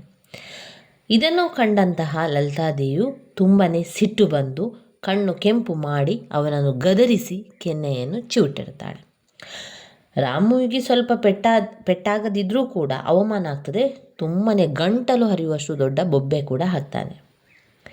ಇದರಿಂದ ಹೊದಿಸಿದ್ದಂತಹ ಬಟ್ಟೆ ರಾಮುವಿನ ಪುಟ್ಟ ಪಾದಗಳಿಂದ ಮುದ್ರೆ ಆಗಿತ್ತು. ಯಾಕಂದರೆ ಹೊರಗಿನಿಂದ ಆಟ ಆಡಿ ಸೀದಾ ರಾಮು ಏನು ಮಾಡಿದ್ದ, ಸೋಫಾದ ಮೇಲೆಲ್ಲ ಬಂದು ಹಾರಿದ್ದ. ಆಗ ಆ ಒಂದು ಸೋಫಾದ ಅಲ್ಲಿ ಬಟ್ಟೆ ಎಲ್ಲ ಮಣ್ಣಿನಿಂದ ಕೂಡಿತ್ತು, ಕಾಲಿನಚ್ಚೆಲ್ಲ ಬಂದಿತ್ತು. ಈಗ ಲೇಖಕರಿಗೆ ಒಂದು ಪ್ರಶ್ನೆ ಮೂಡ್ತದೆ. ಏನು ಪ್ರಶ್ನೆ? ಹಾಗಾದರೆ ಜೀವ ಇಲ್ಲದ ಕುರ್ಚಿ ಹೆಚ್ಚೋ, ಜೀವ ಇಲ್ಲದ ಸೋಫಾ ಹೆಚ್ಚೋ, ಜೀವ ಇರುವಂತಹ ಮಗ ಹೆಚ್ಚೋ? ಯಾರು ಹೆಚ್ಚು? ಹಾಗಾದರೆ ಅವರಿಗೆ ಆಗ ಅನಿಸ್ತದೆ, ಲಲಿತಾ ಮಾಡಿದ್ದು ತಪ್ಪು. ಮಕ್ಕಳು ತಪ್ಪು ಮಾಡಿದಾಗ ಗದರಿಸಬೇಕು, ಆದರೆ ಆ ಒಂದು ಜೀವ ಇಲ್ಲದ ವಸ್ತುವೇ ಹೆಚ್ಚಾಗಬಾರ್ದು. ಆದರೆ ಚೊಕ್ಕಟವಾಗಿರುವುದನ್ನು ಮಕ್ಕಳಿಗೆ ಕಲಿಸಬೇಕು. ಅದನ್ನು ಮೆಲ್ಲಗೆ ಪ್ರೀತಿಯಿಂದ ಕಲಿಸಬೇಕು. ಕಲಿಸುವಂತಹ ರೀತಿ ಬೇರೆ ಆಗಬೇಕು. ಆದರೂ ಮಗುವಿನ ಪಾದಚಿತ್ರವನ್ನು ನೆನೆದು ಲೇಖಕರಿಗೆ ತುಂಬಾ ಸಂತೋಷ ಆಗ್ತದೆ. ಪತ್ನಿಗೆ ಎಲ್ಲಕ್ಕಿಂತ ಮಿಗಿಲಾಗಿ ದಿವಾನಖಾನೆಯ ಅಂದಚಂದವೇ ಮುಖ್ಯವಾಗ್ತದೆ ಎಂಬುದು ನಮಗೆ ಇಲ್ಲಿ ಗೊತ್ತಾಗ್ತದೆ. ಈಗ ಲೇಖಕರಿಗೆ ಅನ್ನಿಸ್ತದೆ ಅದು ಸ್ವಾತಂತ್ರ್ಯವಿಲ್ಲದ ಒಂದು ದಿವಾನಖಾನೆ. ಅಂದಿನಿಂದ ಆ ದಿವಾನಖಾನೆಗೆ ಯಾರನ್ನು ಕೂಡ ಹೋಗಲಿಕ್ಕೆ ಬಿಡ್ತಾ ಇರಲಿಲ್ಲ ಲೇಖಕರ ಪತ್ನಿ ಲಲಿತಾದೇವಿ. ಆ ದಿವಾನಖಾನೆಗೆ ಇನ್ನೂ ರಕ್ಷಣೆ ಹೆಚ್ಚಾಗ್ತದೆ. ದಿವಾನಖಾನೆಗೆ ಯಾರಿಗೂ ಕೂಡ ಪ್ರವೇಶ ಇಲ್ಲ. 2 ಕೊಠಡಿಯನ್ನು ಸುತ್ತಿ ಅಲ್ಲಿಗೆ ಬರಬೇಕು. ಅವರ ಇಷ್ಟದಂತೆ ಕುಳಿತುಕೊಳ್ಳುವಂತಿಲ್ಲ, ಒರಗುವಂತಿಲ್ಲ, ಕಾಲು ಮೇಲೆ ಹಾಕುವಂತಿಲ್ಲ. ರಾಮುವನ್ನಂತೂ ದಿವಾನಖಾನೆಯಿಂದ ಗಡಿಪಾರೆ ಮಾಡಿಬಿಟ್ಟಿದ್ದಾಳೆ ಲಲಿತಾದೇವಿ. ಯಾವುದಾದರೂ ವಸ್ತು ಬೇಕಾದರೆ ಆಯಾಯ ಕೊಠಡಿಗೆ ಹೋಗಬೇಕು, ಅಲ್ಲಿ ಇಟ್ಟಿರ್ತಾಳೆ. ಇದರಿಂದ ಒಂದು ಬಗೆಯ ವ್ಯಾಯಾಮ, ದೇಹಾರೋಗ್ಯಕ್ಕೆ ಒಳ್ಳೆಯದಿಂದಾದರೂ ಕೂಡ ಮನಃಶಾಂತಿಗೆ ಭಂಗ ತರುತ್ತದೆ ಎಂಬುದರ ಅಭಿಪ್ರಾಯ ಲೇಖಕರದು. ಲೇಖಕರ ಕೊಠಡಿಯಲ್ಲಿ ತಮಗೆ ಬೇಕಾದ ವಸ್ತುಗಳು ಕೈಗೆ ಸಿಗುವಂತೆ ಅಕ್ಕಪಕ್ಕದಲ್ಲಿದೆ, ಆದರೆ ಅಲ್ಲಿ ಆ ಸ್ವಾತಂತ್ರ್ಯವಿಲ್ಲ ಎಂಬುದು ಅವರ ಒಂದು ದುಃಖ. ದಿವಾನಖಾನೆಯಲ್ಲಿ ಮನೆಯವರು, ಆಪ್ತಮಿತ್ರರು ಹಾಗಿರಲಿ, ಹೊರಗಿನವರು ಬಂದು ಸ್ವಲ್ಪ ಕಾಲ ಅಲ್ಲಿ ಕುಳಿತರೆ ಅವರ ಮತ್ತು ನಮ್ಮ ಮನಸ್ಸಿನಲ್ಲಿ ಭಯ ಹುಟ್ಟುತ್ತದೆ. ಏಕೆಂದರೆ ಅವರಲ್ಲಿ ಸಿಗರೆಟ್ ಸೇದುವುದು, ನಶೆ ಹಾಕುವುದು ಚಟವಿದ್ದರೆ ಕೊಠಡಿಯ ಅಂದಚಂದವೆಲ್ಲ ಕೆಟ್ಟು ಹೋಗುವುದು ಎಂಬ ಭಯ ಕೊರೆಯುತ್ತಿರುತ್ತದೆ. ಆದರೆ ಮೊದಲಿನ ಅವ್ಯವಸ್ಥಿತವಾದ ಕೊಠಡಿಯಾಗಿದ್ದರೆ ಸ್ವತಂತ್ರವಾಗಿ ನಿಸ್ಸಂಕೋಚವಾಗಿರಬಹುದಾಗಿತ್ತು ಎಂಬ ಭಾವನೆ ಕೂಡ ಹೊಳೆಯುತ್ತದೆ. ಲೇಖಕರು ತಮ್ಮ ಮನೆಯ ದಿವಾನಖಾನೆಯ ಬಗ್ಗೆ ವಿರೋಧ ಮತ್ತು ತಿರಸ್ಕಾರವನ್ನು ವ್ಯಕ್ತವಾಗಿ ಮಾಡ್ತಾರೆ. ನನ್ನ ಮತ್ತು ನನ್ನವರ ವ್ಯಕ್ತಿತ್ವವೇನಿದ್ದರೂ ಇಲ್ಲಿಗೆ ಪ್ರವೇಶವಿಲ್ಲ, ಯಾವ ಮನುಷ್ಯರ ಸಂಪರ್ಕವೇ ಇಲ್ಲ. ಸಮುದ್ರ ಹಸಿರು ಬಣ್ಣ ಆವರಿಸಿರುವಂತೂ ಅದರ ಹೆಸರು ಕೇಳಿದರೆ ಮೈ ಉರಿಯುತ್ತದೆ ಎಂದು ಅದೇ ಕಾರಣವಾದ ಸಿಂಧೂ ಪತ್ರಿಕೆಯ ಬರಹಗಾರ್ತಿಗೆ ಶಪಿಸುತ್ತಾರೆ. ನಮ್ಮ ಮನಸ್ಸಿನಲ್ಲಾಗುವ 1000 ಮಾರ್ಪಾಡುಗಳಿಗೆ ದಿವಾನಖಾನೆ ಹೊಂದಿಕೊಳ್ಳುವುದಿಲ್ಲ. ಬೆಳಕಿನಲ್ಲಿ ಹೊಳೆದು, ನೆರಳಿನಲ್ಲಿ ನೀಲವಾಗಿ, ಇಲ್ಲಿ ಶಾಂತವಾಗಿ ಹರಿದು, ಅಲ್ಲಿ ಉತ್ಸಾಹದಿಂದ ಮುನ್ನೆ ನುಗ್ಗಿ, ಒಮ್ಮೆ ಸಾಹಸದಿಂದ ಧುಮುಕಿ, ಮತ್ತೊಮ್ಮೆ ಒಲುಮೆಯಿಂದ ಸರಸ ಮಾಡಿ, ಒಮ್ಮೆ ಕೋಪದಿಂದ ಗರ್ಜಿಸಿ, ಮತ್ತೊಮ್ಮೆ ಮಂಜುಳವಾಗಿ ಹಾಡಿಕೊಂಡು ಹರಿಯಬೇಕಾದ ಜೀವನ ವಾಹಿನಿ ಇಲ್ಲಿ ಮಾತ್ರ ನಿಶ್ಚಲವಾಗಿ ನಿಂತು ಹೋಗಿದೆ ಎಂಬ ವಿಷಾದವಿದೆ. ನನ್ನ ಮಗ ರಾಮು ಬೀದಿಯ ಧೂಳಿನಿಂದ ಮಸಕಾಗಿದ್ದರೂ ಸಂತೋಷದ ಮುಖದಿಂದ ಒಳಗೆ ನುಗ್ಗುತ್ತಾನೆ. ಪುಟ್ಟ ಪುಟ್ಟ ಹೆಜ್ಜೆಯನ್ನಿಟ್ಟು ಲೇಖಕರ ಮೈ ಮೇಲೆ ಬೀಳುತ್ತಾನೆ. ಬಟ್ಟೆಗಳು ಕೊಳೆಯಾಗುತ್ತದೆ ಎಂಬ ಎಣಿಕೆ ಅವನಿಗೂ ಇಲ್ಲ, ನನಗೂ ಇಲ್ಲ. ಮಗುವಿನ ನಡೆ, ನುಡಿ, ಹಾವಭಾವದಿಂದ ದಿವ್ಯ ಸೌಂದರ್ಯ ಒಂದು ಉತ್ಪನ್ನವಾಗುತ್ತದೆ. ದಿವಾನಖಾನೆಯಿಂದ ಅಲ್ಲವೆಂದು ವ್ಯಂಗ್ಯವಾದ ಅಭಿಪ್ರಾಯ ಹೇಳ್ತಾರೆ. ಇಲ್ಲಿ ಲೇಖಕರು ಹೇಳ್ತಾರೆ, ದಿವಾನಖಾನೆ ಅಥವಾ ನಮ್ಮ ಚಾವಡಿಯನ್ನು ಎಷ್ಟು ಸುಂದರವಾಗಿ ಇರಿಸಿದ್ರು ಕೂಡ ಆ ಒಂದು ನೆಮ್ಮದಿ ಬರುವಂಥದ್ದು ಕೆಲವೊಂದು ಸಂತೋಷದ ಕ್ಷಣಗಳಿಂದ, ಕೆಲವೊಂದು ಸಣ್ಣ ಪುಟ್ಟ ಸಂತೋಷಗಳಿಂದ ಆ ಒಂದು ನೆಮ್ಮದಿ ಬರುತ್ತದೆ. ಆದರೆ ಆ ದಿವಾನಖಾನೆ ಎಷ್ಟು ಸುಂದರಗೊಳಿಸಿದರೂ ಕೂಡ ಅದು ಒಂದು ರೀತಿಯ ಬೇಕಾದ ಹಾಗೆ ಕುಳಿತುಕೊಳ್ಳುವ ಹಾಗಿಲ್ಲ, ಬೇಕಾದ ಹಾಗೆ ಕಾಲು ಇಡುವಂತಿಲ್ಲ ಅಂತ ಆದಮೇಲೆ ಅದಕ್ಕೆ ಅಲ್ಲಿ ಯಾವುದೇ ರೀತಿಯ ಸ್ವಾತಂತ್ರ್ಯ ಇಲ್ಲ. ಅದೊಂದು ರೀತಿಯ ಜೈಲಿನ ಸಮಾನ ಅಂತ ಲೇಖಕರ ಅಭಿಪ್ರಾಯ. ಇನ್ನು ಬರುವಂಥದ್ದು ನಿದ್ರಾಭ್ಯಾಸ. ರಾ ಕು ಆರ್ ವಿ ಕುಲಕರ್ಣಿಯವರು ಬರೆದಿರುವಂತಹ ನಿದ್ರಾಭ್ಯಾಸದಲ್ಲಿ ಲೇಖಕರು ಮುಖ್ಯವಾಗಿ ಹಗಲಿನಲ್ಲಿ ನಿದ್ದೆ ಮಾಡುವವರನ್ನು ಬೈಯುವಂಥದ್ದು. ಹಗಲಿನಲ್ಲಿ ಯಾರು ನಿದ್ದೆ ಮಾಡುತ್ತಾರೋ ಅವರು ರಾಕ್ಷಸರು ಕಟ್ಟಿದ ರಕ್ಷೆ ಎಂದು ಅವರು ವಿವರಿಸ್ತಾ ಇದ್ದಾರೆ. ಕುಲಕರ್ಣಿಯವರು ಆರ್ ವಿ ಕುಲಕರ್ಣಿಯವರು ಹಗಲಿನಲ್ಲಿ ನಿದ್ದೆ ಮಾಡುವ ಜನರ ಬಗ್ಗೆ ವಿವರ ನೀಡುತ್ತಾ ಅವರ ಒಂದು ಪ್ರಬಂಧದಲ್ಲಿ ವಿವರಿಸಿದ್ದಾರೆ. ಹಗಲು ನಿದ್ರೆ ಮಾಡುವವರಿಗೆ ರಾತ್ರಿ ನಿದ್ದೆ ಬರುವುದಿಲ್ಲವೋ ಅಥವಾ ರಾತ್ರಿ ನಿದ್ದೆ ಮಾಡದವರು ಹಗಲಿನಲ್ಲಿ ನಿದ್ದೆ ಮಾಡುತ್ತಾರೋ ಎಂಬ ಸಂಶಯ ವ್ಯಕ್ತವಾಗಿದೆ. ಹಾಗಾಗಿ ನಿದ್ರೆಯನ್ನು ಕೆಲವರು ಬುದ್ಧಿ ತೆಗೆದುಕೊಂಡಂತೆ ಹೋಗಿ ಅಲ್ಲಿ ಸ್ವಲ್ಪವೇ ತೀರಿಸಿಕೊಳ್ಳುವಂಥದ್ದು ಇನ್ನು ಕೆಲವರ ಹವ್ಯಾಸ. ಪ್ರವಾಸ ಹೊರಟಾಗ ಇರಬಹುದು, ಭಾಷಣ ಕೇಳುವಾಗ, ನಾವು ಕೆಲಸ ನಿರ್ವಹಿಸುವ ಕಚೇರಿಗಳಲ್ಲಿ, ಹೀಗೆ ನಾನಾ ಸ್ಥಳಗಳಲ್ಲಿ ಅದನ್ನು ಬಿಕರಿ ಕೂಡ ಮಾಡ್ತಾರೆ. ಇವರಿಗೆ ನಿದ್ರೆ ಒಂದು ಯಂತ್ರ, ಯಾವಾಗ ಬೇಕಾದರೂ ಅದನ್ನು ಆರಂಭಿಸಿಕೊಳ್ಳಬಹುದು. ಅವರಿಗೆ ಈ ಯಂತ್ರವನ್ನು ನಿಲ್ಲಿಸುವ ವಿದ್ಯೆ ಮಾತ್ರ ಗೊತ್ತಿರುವುದಿಲ್ಲ ಅಂತ ಲೇಖಕರ ಅಭಿಪ್ರಾಯ. ಒಮ್ಮೆ ಯಂತ್ರವನ್ನು ಬಳಸ್ತಾರೆ, ಆದರೆ ಯಂತ್ರವನ್ನು ನಿಲ್ಲಿಸಲಿಕ್ಕೆ ಗೊತ್ತಿಲ್ಲ ಎನ್ನುವಂಥದ್ದು. ಅಂದರೆ ನಿದ್ರೆಯನ್ನು ಆರಂಭ ಮಾಡ್ತಾರೆ, ಎಲ್ಲಿ ಬೇಕಾದರೂ ನಿದ್ದೆಯನ್ನು ಆರಂಭ ಮಾಡ್ತಾರೆ, ಅದನ್ನು ನಿಲ್ಲಿಸಲಿಕ್ಕೆ ಅವರಿಗೆ ಗೊತ್ತಿಲ್ಲ. ಲೇಖಕರು ಹೇಳ್ತಾರೆ, ನಾನು ನಿದ್ದೆ ಮಾಡ್ತೇನೆ. ಯಾವಾಗ? ರಾತ್ರಿಯ ಹೊತ್ತು ನಾನು ಚೆನ್ನಾಗಿಯೇ ನಿದ್ದೆ ಮಾಡ್ತೇನೆ. ಹಗಲು ನಿದ್ರೆಯನ್ನು ವಶಪಡಿಸಿಕೊಳ್ಳಲು ನನಗೆ ಸಾಧ್ಯವಿಲ್ಲ. ಹಗಲು ನಿದ್ದೆ ಮಾಡುವವರನ್ನು ನೋಡಿದಾಗ ನನಗೆ ಅತೃಪ್ತಿ ಕಾಣ್ತದೆ. ಪ್ರಕೃತಿ ನನಗೆ ಏಕೆ ಈ ಸುಖ ಸಿಗಲಿಲ್ಲ ಅಂತ ಮನೋವ್ಯತೆ ಆಗ್ತದೆ. ಹಗಲಿನಲ್ಲಿ ನಿದ್ರೆ ಮಾಡಲು ಕಾರಣವಾಗುವ ಎಲ್ಲ ಅಂಶಗಳನ್ನು ನಮ್ಮ ಆಲೋಚನೆಗಳಲ್ಲಿ ಚಿಂತಿಸಿ ಅವುಗಳಲ್ಲಿ ಕೆಲವನ್ನು ಪ್ರಯೋಗಿಸಿ ಸೋತಿರುವುದನ್ನು ಕೂಡ ಒಪ್ಪಿಕೊಂಡು ಸುಮ್ಮನಾಗಿರುವ ಲೇಖಕರು ಅವರು ಹೇಳ್ತಾರೆ, ನಿದ್ರೆಗೆ ಮೂಲಭೂತವಾಗಿ ಕಾರಣವಾಗಿರುವ ಸ್ನಾಯುಗಳ ಚಲನೆಯಿಂದ ರಚನೆಯಾಗುವ ಒಂದು ಆಮ್ಲ. ಈ ಆಮ್ಲವನ್ನು ತಯಾರಿಸುವ ವಿಧಾನವನ್ನು ವಿಜ್ಞಾನಿಗಳು ಕಂಡು ಹಿಡಿದಿಲ್ಲವಲ್ಲ ಎಂದು ಲೇಖಕರು ಒಂದು ಕೊರಗು. ನಿದ್ರೆ ಮಾಡುವವರ ಅಕ್ಕಪಕ್ಕ ಕುಳಿತರೆ ಅವರಿಂದಾಗುವಂತಹ ತೊಂದರೆ ಅಷ್ಟಿಷ್ಟಲ್ಲ. ಅವರ ಗೊರಕೆಯು ಶಬ್ದ ಮತ್ತು ನಮ್ಮ ಮೇಲೆ ಬೀಳುವ ಅದರ ಶರೀರದ ತೂಕ ಇದೆಯಲ್ಲ, ಒಂದು ರೀತಿಯಲ್ಲಿ ಸಿಂಹಾನುಭವ. ಇಂತಹವರು ಕುಳಿತಲ್ಲಿ ನಿಂತಲ್ಲಿ ನಿದ್ರೆ ಮಾಡಬಲ್ಲವರಾಗಿರುತ್ತಾರೆ.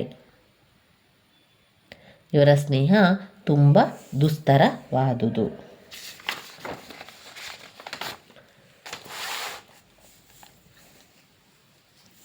ಇಲ್ಲಿ ಲೇಖಕರು ಹೇಳುವಂಥದ್ದು ನಿದ್ರೆ ಬಗ್ಗೆ, ಸಂಪೂರ್ಣವಾಗಿ ಇಲ್ಲಿ ನಿದ್ರೆ ಬಗ್ಗೆ ಹೇಳುವಂಥದ್ದು. ಅವರ ಮಿತ್ರರು ಪುಸ್ತಕ ಇಲ್ಲದೆ ಕೂಡ ಪುಸ್ತಕ ಇಲ್ಲದೆ ಅವರ ಗೆಳೆಯ ಪುಸ್ತಕ ಇಲ್ಲದೆ ನಿದ್ದೆ ಮಾಡುವುದಿಲ್ಲಂತೆ. ಒಂದು ಪುಸ್ತಕವನ್ನು ಹಿಡಿದುಕೊಂಡು ಒಂದು ಗೆರೆಯನ್ನು ಓದುವ ತಕ್ಷಣದಲ್ಲಿ, ಒಂದೆರಡು ಗೆರೆಯನ್ನು ಓದುವ ತಕ್ಷಣದಲ್ಲಿ ಅವರು ನಿದ್ರೆಗೆ ಜಾರ್ತಾರೆ ಅಂತ ಹೇಳ್ತಾರೆ. ಆತನಿಗೆ ನಿದ್ರೆ ಎನ್ನುವಂಥದ್ದು ಬಟ್ಟೆ ಬದಲಾಯಿಸಿದ ರೀತಿ. ನಾಟಕ, ಸಿನಿಮಾ ನನ್ನ ಜೊತೆಗೆ ನೋಡಲು ಬಂದರೆ ಅವನು ನಿದ್ರೆಯನ್ನು ಮಾಡ್ತಾನೆ. ಸಿನಿಮಾ ಮುಗಿದ ಮೇಲೆ ನನ್ನನ್ನು ಎಬ್ಬಿಸು ಅಂದಾಗ ತಕ್ಷಣ ಇದ್ದು ಹೊರಡುವಂಥದ್ದು ಎಂದು ಹೇಳಿ ಪುನಃ ಮಲಗ್ತಾನೆ. ಕೊನೆಗೆ ತಾನೇ ಆತನನ್ನು ಎಬ್ಬಿಸಿ ಮನೆಗೆ ತಲುಪಿಸಬೇಕು. ಹಾಗಂತ ನಿದ್ರೆಯಲ್ಲಿ ಸಂಪೂರ್ಣ ಜಾರುವುದಿಲ್ಲ. ಬೇಕೆಂದಾಗ ಅವರಿಗೆ ಎಚ್ಚರಿಕೆ ಆಗ್ತದೆ, ಬೇಕಾದಾಗ ನಿದ್ದೆಯನ್ನು ಕೂಡ ಮಾಡ್ತಾರೆ. ಒಂದು ರೀತಿಯ ಸಂಕಲ್ಪ ಶಕ್ತಿಯವರದು. ಗಾಂಧಿಯವರಿಗೂ ಇಂತಹ ಒಂದು ಸಂಕಲ್ಪ ಶಕ್ತಿ ಇತ್ತು. ಅವರು ಕೂಡ ಮಲಗಿದ 10 ನಿಮಿಷದೊಳಗೆ ಎಚ್ಚರ ಕೂಡ ಆಗ್ತಾಯಿದ್ರು. ನನಗೆ ಮಾತ್ರ ಮಲಗುವುದು ಗೊತ್ತು, ಏಳುವುದು ಕೈಯಲ್ಲಿಲ್ಲ. ಎದ್ದರೂ ಅದು ಗಂಟೆ ಹೊಡೆದಾಗ ಮಾತ್ರ. ಮಿಕ್ಕಂತೆ ರಾತ್ರಿ ನಿದ್ದೆಯೇ ಸುಖ ಅಂತ ಹೇಳಿ ಇಲ್ಲಿ ಲೇಖಕರು ವಿವರಿಸುವಂಥದ್ದು. ಲೇಖಕರು ಹೇಳ್ತಾರೆ, ಲೇಖಕರಿಗೆ ನಿದ್ದೆಯನ್ನು ಎಳೆದು ತರಲಿಕ್ಕೆ ಇಷ್ಟ ಇಲ್ಲ ಅಂತೆ. ನನಗೆ ನಿದ್ದೆಯನ್ನು ಎಳೆದು ತರಲಿಕ್ಕೆ ಇಷ್ಟ ಇಲ್ಲ, ಅದು ಅದಾಗೇ ಬರಬೇಕು, ಅದರಿಂದ ನಾನು ರಾತ್ರಿಯಲ್ಲಿ ನಿದ್ದೆ ಮಾಡ್ತಾನೆ ಎನ್ನುವಂಥದ್ದು. ಇನ್ನು ಕೆಲವೊಂದು ಕಥೆಗಳ ಮೂಲಕ ಕೂಡ, ಕೆಲವೊಂದು ಪ್ರಾಣಿ ಪ್ರಪಂಚದ ಮೂಲಕ ಕೂಡ ಕೆಲವೊಂದು ಕಥೆಗಳನ್ನು ಹೇಳ್ತಾರೆ. ಕೆಲವರು ಎಣಿಸ್ತಾ ಒಂದು ಪ್ರಾಣಿಯನ್ನು ಎಣಿಸಿಕೊಂಡು ನಿದ್ದೆಯನ್ನು ಕೂಡ ಮಾಡ್ತಾರೆ. ಒಂದು ಕಥೆಯನ್ನೊಬ್ಬ ರಾಜ ಕೇಳಿದಾಗ ಆ ಒಂದು ಕತೆಗಾರ ಹೇಳ್ತಾನೆ, ಒಂದು ಗುಬ್ಬಿ ಒಂದು ಕಾಳನ್ನು ತೆಗೆದುಕೊಂಡು ಹೋಯಿತು, ಇನ್ನೊಂದು ಗುಬ್ಬಿ ಇನ್ನೊಂದು ಕಾಳನ್ನು ತೆಗೆದುಕೊಂಡು ಹೋಯಿತು, ಆ ಗುಬ್ಬಿ 3ನೇ ಕಾಳನ್ನು ತೆಗೆದುಕೊಂಡು ಹೋಯಿತು. ಹೀಗೆ ಹೇಳುತ್ತಾ ಹೋದಾಗ ಆ ರಾಜನಿಗೆ ಅದನ್ನು ಹೇಳ್ತಾ ಇದ್ದಾಗ ಆ ರಾಜನಿಗೆ ಸಿಟ್ಟು ಬರ್ತದೆ. ಕೋಟಿ ಗುಬ್ಬಿ ಬಂದು ಕೋಟಿ ಕಾಳು ಕೊಂಡು ಹೋಯಿತು ಅಂತ ಹೇಳುವಂದಾಗ ಕತೆಗಾರ, ಹಾಗಲ್ಲ ರಾಜ, ಗೋದಾಮಿನ ಒಂದು ಕಾಳು ಎಲ್ಲ ಖಾಲಿ ಆಗಬೇಕಲ್ವಾ, ಆ ಒಂದು ಕಾರಣದಿಂದಾಗಿ ಹೇಳಿರುವಂಥದ್ದು. ಒಂದು ಗುಬ್ಬಿ ಬಂದು ಒಂದು ಕಾಳು ಒಯ್ದಿತು ಎಂದು ಆರಂಭಿಸಿದನಂತೆ. ಕೊನೆಗೆ ಸುಲ್ತಾನನೇ ಸೋತು ಅರ್ಧ ರಾಜ್ಯವನ್ನು ಕೊಡುವವರೆಗೂ ಕೂಡ ಅವನು ಬಿಡಲಿಲ್ಲ ಎನ್ನುವಂಥದ್ದು ಲೇಖಕರು ಒಂದು ಕಥೆಯನ್ನು ಹೇಳಿರುವಂಥದ್ದು. ಇನ್ನು ಕುರಿ ಹಿಂಡಿಯವನ ಕತೆ ಒಂದು. ಕುರಿಯನ್ನು ಹಿಂಡು ತೆಗೆದುಕೊಂಡು, ಅಂದರೆ ಕುರಿಯ ಹಿಂಡು ಅವರನ್ನೆಲ್ಲ ಕರೆದುಕೊಂಡು ಕುರಿಯನ್ನು ಕರೆದುಕೊಂಡು ಹೋಗ್ತಾ ಇದ್ದ. ಕುರಿಯ ಹಿಂಡಿನ ಗೊಂದಲ ನನಗೆ ಹಿಡಿಸಲಿಲ್ಲ. ಅದಲ್ಲದೆ ಇಂಗ್ಲಿಷ್ ಭಾಷೆಯ ತರಬೇತಿ ಪಡೆದ ಮನಸ್ಸಿದ್ದುದರಿಂದ ಕುರಿ ಎಣಿಸುವುದು ಅವಶ್ಯಕವಾಗಿರಲಿಲ್ಲ. ಇದರಿಂದ ನನಗೆ ನಿದ್ದೆ ಬರುವ ಯಾವ ನಂಬಿಕೆಯೂ ಇರಲಿಲ್ಲ ಅಂತ ಹೇಳಿದರು. ಲೇಖಕರಿಗೆ ಯಾರು ಹೇಳಿದ್ರಂತೆ ಕುರಿ ಮಂದಿಯನ್ನು ಎಣಿಸಿದರೆ ನಿದ್ದೆ ಬರ್ತದೆ ಅಂತ. ಆ ರೀತಿ ಮಾಡಲಿಕ್ಕೆ ಲೇಖಕರಿಗೆ ಮನಸ್ಸಿರಲಿಲ್ಲ. ಈ ರೀತಿಯಾಗಿ ಅನೇಕ ವಿಚಾರಗಳಲ್ಲಿ ಲೇಖಕರು ನಿದ್ರೆಯನ್ನು ವಿವರಿಸ್ತಾ ಇರುವಂಥದ್ದು. ಮನೋವಿಜ್ಞಾನಿಗಳು ಹೇಳುವಂತೆ ಮನಸ್ಸನ್ನು ಸಡಿಲ ಮಾಡಬೇಕು. ನಮಗೆ ಯಾಕೆ ತುಂಬ ಜನ ಹೇಳ್ತಾರೆ ನಿದ್ದೆ ಬರಲಿಲ್ಲ, ನನಗೆ ಸರಿಯಾಗಿ ನಿದ್ದೆ ಬರಲಿಲ್ಲ. ಆವಾಗ ನಾವು ಮನಸ್ಸನ್ನು ಹಿಡಿತದಲ್ಲಿ ಇಟ್ಕೊಂಡಿರ್ತೇವೆ. ನಮಗೆ ಅನೇಕ ಟೆನ್ಷನ್ಗಳಿರ್ತದೆ. ಆ ಒಂದು ಚಿಂತೆಯಲ್ಲಿ, ಆ ಒಂದು ಮನಸ್ಸಿನ ಗೊಂದಲಗಳಲ್ಲಿ ನಾವೇನು ಮಾಡ್ತೇವೆ, ಅಷ್ಟೊಂದು ನಿದ್ದೆಯನ್ನು ಮಾಡೋದಿಲ್ಲ. ಯಾವಾಗ ನಾವು ಮನಸ್ಸನ್ನು ಫ್ರೀಯಾಗಿ ಬಿಟ್ಟಾಗ ಆಗಿದ್ದು ಆಗಲಿ, ಏನು ಬೇಕಾದರೂ ಕೂಡ ಆಗಲಿ, ನಾನು ಇದೇ ರೀತಿಯಲ್ಲಿ ಮುಂದುವರಿತೇನೆ, ನಾನು ಪ್ರಾಮಾಣಿಕವಾಗಿ ನನ್ನ ಕೆಲಸವನ್ನು ಮಾಡ್ತಾ ಹೋಗ್ತೇನೆ ಅಂತ ಇದ್ದವರಿಗೆ ಸರಿಯಾಗಿ ನಿದ್ದೆ ಬರ್ತದೆ. ಮನೋವಿಜ್ಞಾನಿಗಳು ಏನು ಹೇಳ್ತಾರೆ ಅಂತ ಹೇಳಿದರೆ, ಮನಸ್ಸನ್ನು ಸಡಿಲ ಬಿಡಬೇಕು, ಮನಸ್ಸನ್ನು ಫ್ರೀಯಾಗಿ ಇಡಬೇಕು, ಮನಸ್ಸಿಗೆ ನಾವು ಆ ಒಂದು ಕಷ್ಟವನ್ನು ಕೊಡಬಾರ್ದು. ಆವಾಗ ಆ ಒಂದು ಮನಸ್ಸಿಗೆ ತನ್ನಷ್ಟೆಗೆ ನಿದ್ದೆ ಕೂಡ ಚೆನ್ನಾಗಿಯೇ ಬರ್ತದೆ ಎನ್ನುವಂಥದ್ದು ಮನೋವಿಜ್ಞಾನಿಗಳ ವಾದ. ಮನಸ್ಸನ್ನು ಸಡಿಲ ಬಿಡುವುದು ಅಷ್ಟು ಸುಲಭವೇ? ಸಡಿಲ ಬಿಡುವುದು ಅಂದರೆ ಏನು ಅಂತ ಹೇಳುವಂಥದ್ದು, ಕಲ್ಪನೆ ಮಾಡುವುದು ಬಿಡುವುದು. ಆದರೆ ನನ್ನ ಭಾರತೀಯ ಮನಸ್ಸು ಇಂತಹ ದಾಸ್ಯಕ್ಕೆ ಒಳಪಡ್ತದೆ. ಅಂದರೆ ಆ ರೀತಿ ಮಾಡಲಿಕ್ಕೆ ಸಾಧ್ಯವ ಎನ್ನುವಂಥದ್ದು ಲೇಖಕರು ಹೇಳುವಂಥದ್ದು. ಇನ್ನು ಹಠಯೋಗ ಮಾಡಬೇಕು. ಹಠಯೋಗದಿಂದ ಕೂಡ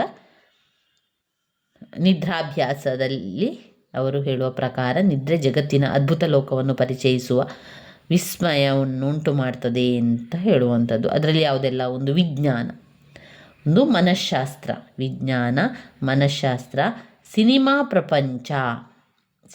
ಪ್ರಪಂಚ, ಹಠಯೋಗ ಮುಂತಾದ ವಿಸ್ಮಯ ಜಗತ್ತಿನೊಂದಿಗೆ ಪರಿಚಯಿಸುತ್ತಾ ತಾರ್ಕಿಕವಾದ ವಿಚಾರ ವಲಯಕ್ಕೆ ಓದುಗರನ್ನು ಆಕರ್ಷಿಸುವಂಥದ್ದು.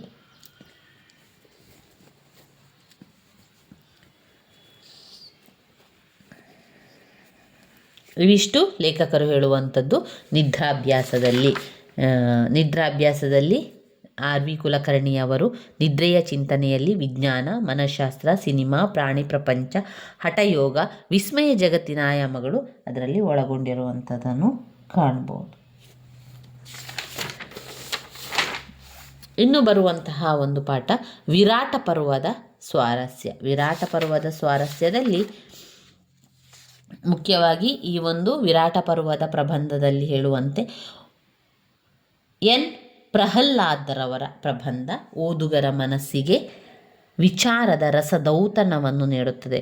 ತಾವು ಆಯ್ಕೆ ಮಾಡಿದ ವಿಷಯಕ್ಕಿಂತ ಹೆಚ್ಚಿನ ಚಿಂತನೆಗಳು ಅವರ ಪ್ರಬಂಧದಲ್ಲಿ ಕಾಣ್ಬೋದು. ಅವರ ಬರವಣಿಗೆ ಪಾಂಡಿತ್ಯ, ಪ್ರೌಢಿಮೆಯನ್ನು ಮೈಗೂಡಿಸಿಕೊಂಡಿದೆ. ವಿರಾಟ ಪರ್ವನನ್ನು ಓದುವುದರಿಂದ, ಕೇಳುವುದರಿಂದ ಶುಭ ಫಲಗಳು ದೊರಕುತ್ತದೆ ಎಂಬ ನಂಬಿಕೆಗೆ ಆಧಾರವಾಗಿ ಅನೇಕ ಅಂಶಗಳನ್ನು ಪಾಂಡವರ ಉದಾಹರಣೆ ಸಹಿತ ವಿವರಿಸಿದ್ದಾರೆ.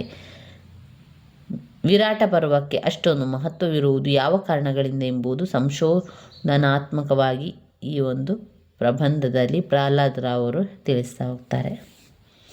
ಮಹಾಭಾರತ 1,00,000ಕ್ಕೂ ಮೀರಿದ ಶ್ಲೋಕಗಳನ್ನೊಳಗೊಂಡ ಬೃಹತ್ ಗ್ರಂಥ ಮಹಾಭಾರತ. ಅದರ ಕತೆ 18 ಪರ್ವಗಳಲ್ಲಿ ಹರಡಿ ನಿಂತಿದೆ.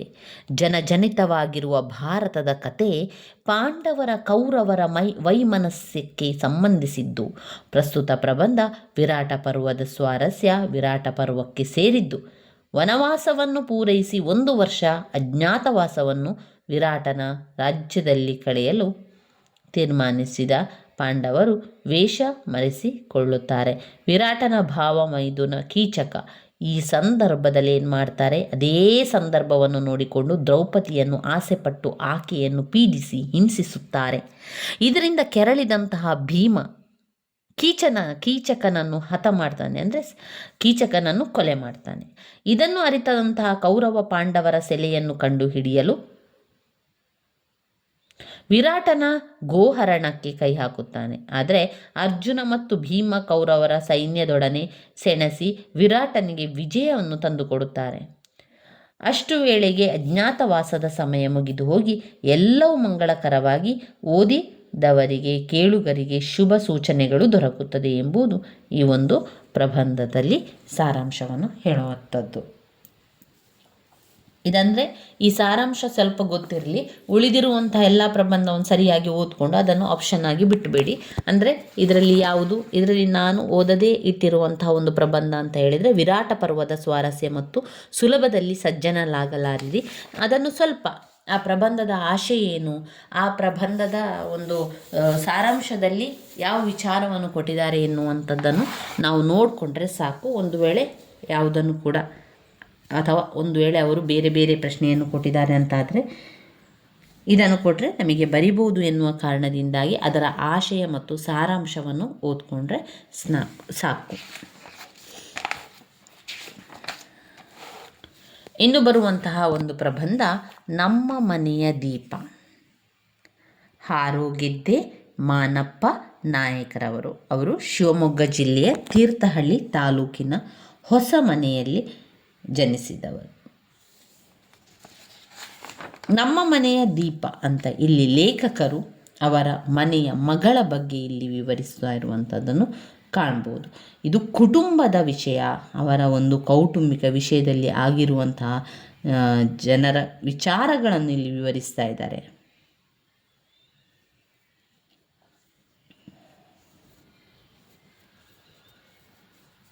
ಲೇಖಕರು ತಾವು ಕೈ ಹಿಡಿದ ವಸುಂಧರೆಯೊಂದಿಗೆ ಮೈಸೂರಿನಲ್ಲಿ ಸಂಸಾರವನ್ನು ನಡೆಸುತ್ತಿರುವಂತಹ ಸನ್ನಿವೇಶ.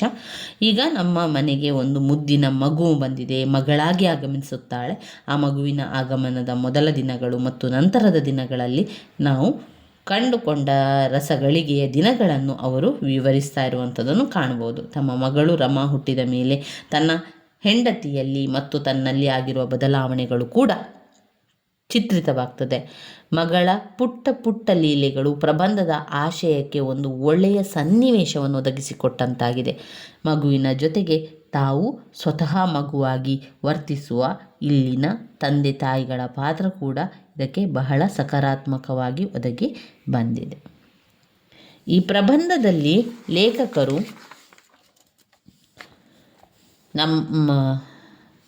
ನಮ್ಮ ಲೇಖಕರು ಈ ಪ್ರಬಂಧದಲ್ಲಿ ಕಾಲೇಜಿನ ಪ್ರಾಧ್ಯಾಪಕರಾಗಿದ್ದು ಮದುವೆಯಾದಂಥ ಹೊಸದು. ಪಟ್ಟಣದಲ್ಲಿ ಮನೆ ಮಾಡಿ ಸಂಸಾರವನ್ನು ಆರಂಭ ಮಾಡಿದ್ದಾರೆ. ತಾವು ಹೆಚ್ಚು ಕಲಿತವನು, ಒಳ್ಳೆಯ ಕೆಲಸದಲ್ಲಿದ್ದೇನೆ ಎಂಬ ಒಳ ಅಹಮಿಕೆ ಆತನಲ್ಲಿ ಕಾಣ್ತದೆ. ಜೊತೆಗೆ ಹೆಚ್ಚು ಕಲಿತಿಲ್ಲ, ನೋಡಲು ಅಷ್ಟೇನು ಚೆಲುವಿಲ್ಲದಂತಹ ಹೆಂಡತಿಗೆ ಒಳಗೊಳಗೆ ಒಂದು ರೀತಿಯ ಅಳುಕು. ಹೀಗಾಗಿ ಆರಂಭದಲ್ಲಿ ಸ್ವಲ್ಪ ಬಿಗುವಿನಿಂದಲೇ ಸಂಸಾರ ಆರಂಭವಾಗುವಂಥದ್ದು. ಅಷ್ಟೇನು ಅವರು ಸ್ನೇಹಿತರಾಗಿರಲಿಲ್ಲ, ಅಂದರೆ ಅಷ್ಟೇನು ಅವರು ಒಳ್ಳೆಯ ಸಂಬಂಧ ಅವರ ನಡುವೆ ಇರಲಿಲ್ಲ. ಆರಂಭದಲ್ಲಿ ಸ್ವಲ್ಪ ಬಿಗುವಿನಲ್ಲಿ ಅವರ ಆ ಜೀವನ ಆರಂಭವಾಗಿರುವಂಥದ್ದು. ನಂತರ ಹೊಸ ಚೇತನವನ್ನು, ಪರಿವರ್ತನೆಯನ್ನು ತರುವಂಥದ್ದು ಅವರ ಮಗಳ ರಮೆಯ ಆಗಮನದಿಂದ. ಮಗು ಹುಟ್ಟುವ ಮೊದಲು ಗಂಡು ಮಗುವೇ ಬೇಕು ಅಂತ ಆಸೆಯನ್ನು ಮಾಡುತ್ತಾ ಇದ್ದಂತಹ ಲೇಖಕರು ಈಗ ಹೆಣ್ಣು ಮಗುವಾದರೂ ತೊಂದರೆ ಇಲ್ಲ ಅಂತ ಹೇಳಿ ಆ ಹೆಣ್ಣು ಮಗಳ ಜೊತೆಗೆ ಅವಳ ಹೆಣ್ಣು ಮಗುವಿನ ಬಾಲ ಲೀಲೆಯಲ್ಲಿ ಕೊಚ್ಚಿ ಹೋಗುತ್ತಾರೆ. ರಮ ಮನೆಗೆ ಬಂದ ಮೇಲೆ ಲೇಖಕರ ಹೆಂಡತಿಯ ಬಾಳಿಗಂತೂ ತುಂಬನೇ ಒಂದು ಪೂರ್ಣ ಬೆಳದಿಂಗಳು ಅಂತಲೇ ಹೇಳ್ಬೋದು. ಯಾಕಂದರೆ ತನ್ನ ಬಿಗುಮಾನದ ಗಂಡನನ್ನು ಬದಲಾಯಿಸಿದಂತಹ ಕೀರ್ತಿ ಮಗಳಿಗೆ ಸಲ್ತದೆ. ಹಾಗಾಗಿ ವಸುಂಧರೆಯ ಬಾಳಿನಲ್ಲಿ ಒಂದು ಆಸೆ, ಒಂದು ಧೈರ್ಯ ಮೂಡಿಸಿದ ರಮ ಲೇಖನ ಬಾಳಿಗೂ ಒಂದು ಹೊಂಗನಸಿನ ಉಯ್ಯಾಲೆ ಕಟ್ಟುತ್ತಾಳೆ. ಇವೆಲ್ಲಕ್ಕೂ ಮಿಗಿಲಾಗಿ ಗಂಡ ಹೆಂಡತಿಯರ ನಡುವಿನ ಸರಸದ ಸೇತುವೆಯಾಗಿರ್ತಾಳೆ ರಮ, ಲೇಖಕರ ಮಗಳು ರಮ. ಮದುವೆಯ ಮೊದಲು ದಿನದಿಂದಲೂ ಅಷ್ಟಾಗಿ ಹತ್ತಿರವಾಗದಿದ್ದರೂ ಕೂಡ ಹೊಂದಿಕೊಂಡಿರ್ತಾರೆ. ಹಾಗೆಂದು ಪತಿಪತ್ನಿಯರ ಕಣ್ಣಲ್ಲಿ ಆ ಪುಟ್ಟ ಮಗಳ ಚಿತ್ರಣವೇ ಹೆಚ್ಚಾಗಿರ್ತದೆ. ತಮ್ಮ ಪ್ರತಿಯೊಂದು ಮಾತು ಮಗುವಿನ ಬಗ್ಗೆ ಆಗಿರ್ತದೆ, ಮಗುವಿಗಾಗಿ ಎಂಬಷ್ಟರ ಮಟ್ಟಿಗೆ ಆಗಿಬಿಟ್ಟಿದೆ ಈಗ. ಹಾಗಾಗಿ ಮನೆಯ ತುಂಬೆಲ್ಲ ಅವಳದೇ ಆಟ, ಅವಳದೇ ಮಾತು. ಅವಳು ಒಂದು ರೀತಿಯ ಮಾಟಗಾತಿ ರಮ. ಅವರಿಬ್ಬರನ್ನು ತನ್ನ ಪುಂಗಿಯ ನಾದಕ್ಕೆ ಕುಣಿಸುತ್ತಾಳೆ. ಅವರು ಈ ಎಳೆಯ ಬಾಳಿನ ಪುಂಗಿಯ ನಿನಾದಕ್ಕೆ ಮೈಮರೆತು ನರ್ತಿಸುತ್ತಾರೆ. ಇತ್ತೀಚೆಗೆ ಹೆಂಡತಿ ತವರಿಗೆ ಹೊರಟರೆ ಲೇಖಕರಿಗೆ ಬೇಸರವಾಗುತ್ತದೆ. ತನ್ನ ಹೃದಯದ ಬೇರನ್ನೇ ಕಿತ್ತುಕೊಂಡು ಹೋಗುತ್ತಾಳೆ ಅನ್ನಿಸುತ್ತದೆ. ಪುಟ್ಟ ಮಗು ಕೈಯಾಡಿಸುತ್ತಾ ತಾಯಿಯ ತೊಡೆಯೇರಿ ಪಯಣಿಸುವ ದೃಶ್ಯವನ್ನು ಕಣ್ಣಲ್ಲಿ ತುಂಬಿಕೊಂಡು ಅವರು ಮತ್ತೆ ತಿರುಗಿ ಬರುವವರೆಗೂ ಮೆಲುಕು ಹಾಕ್ತಾನೆ ಇರ್ತಾರೆ. ಅವಳು ಒಂದು ಪಾರಿಜಾತದ ಹೂ.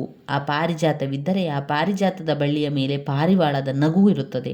ಈ ಪಾರಿವಾಳವೇ ಇಲ್ಲದ ಮೇಲೆ ಆ ಒಂದು ಮನೆಯಲ್ಲಿ ಹೇಗೆ ದಿನವನ್ನು ಕಳೆಯುವಂಥದ್ದು? ರಮ ಹುಟ್ಟಿದ ಮೇಲೆ ಲೇಖಕರು ಬಹಳಷ್ಟು ಬದಲಾವಣೆಯಾಗಿದೆ.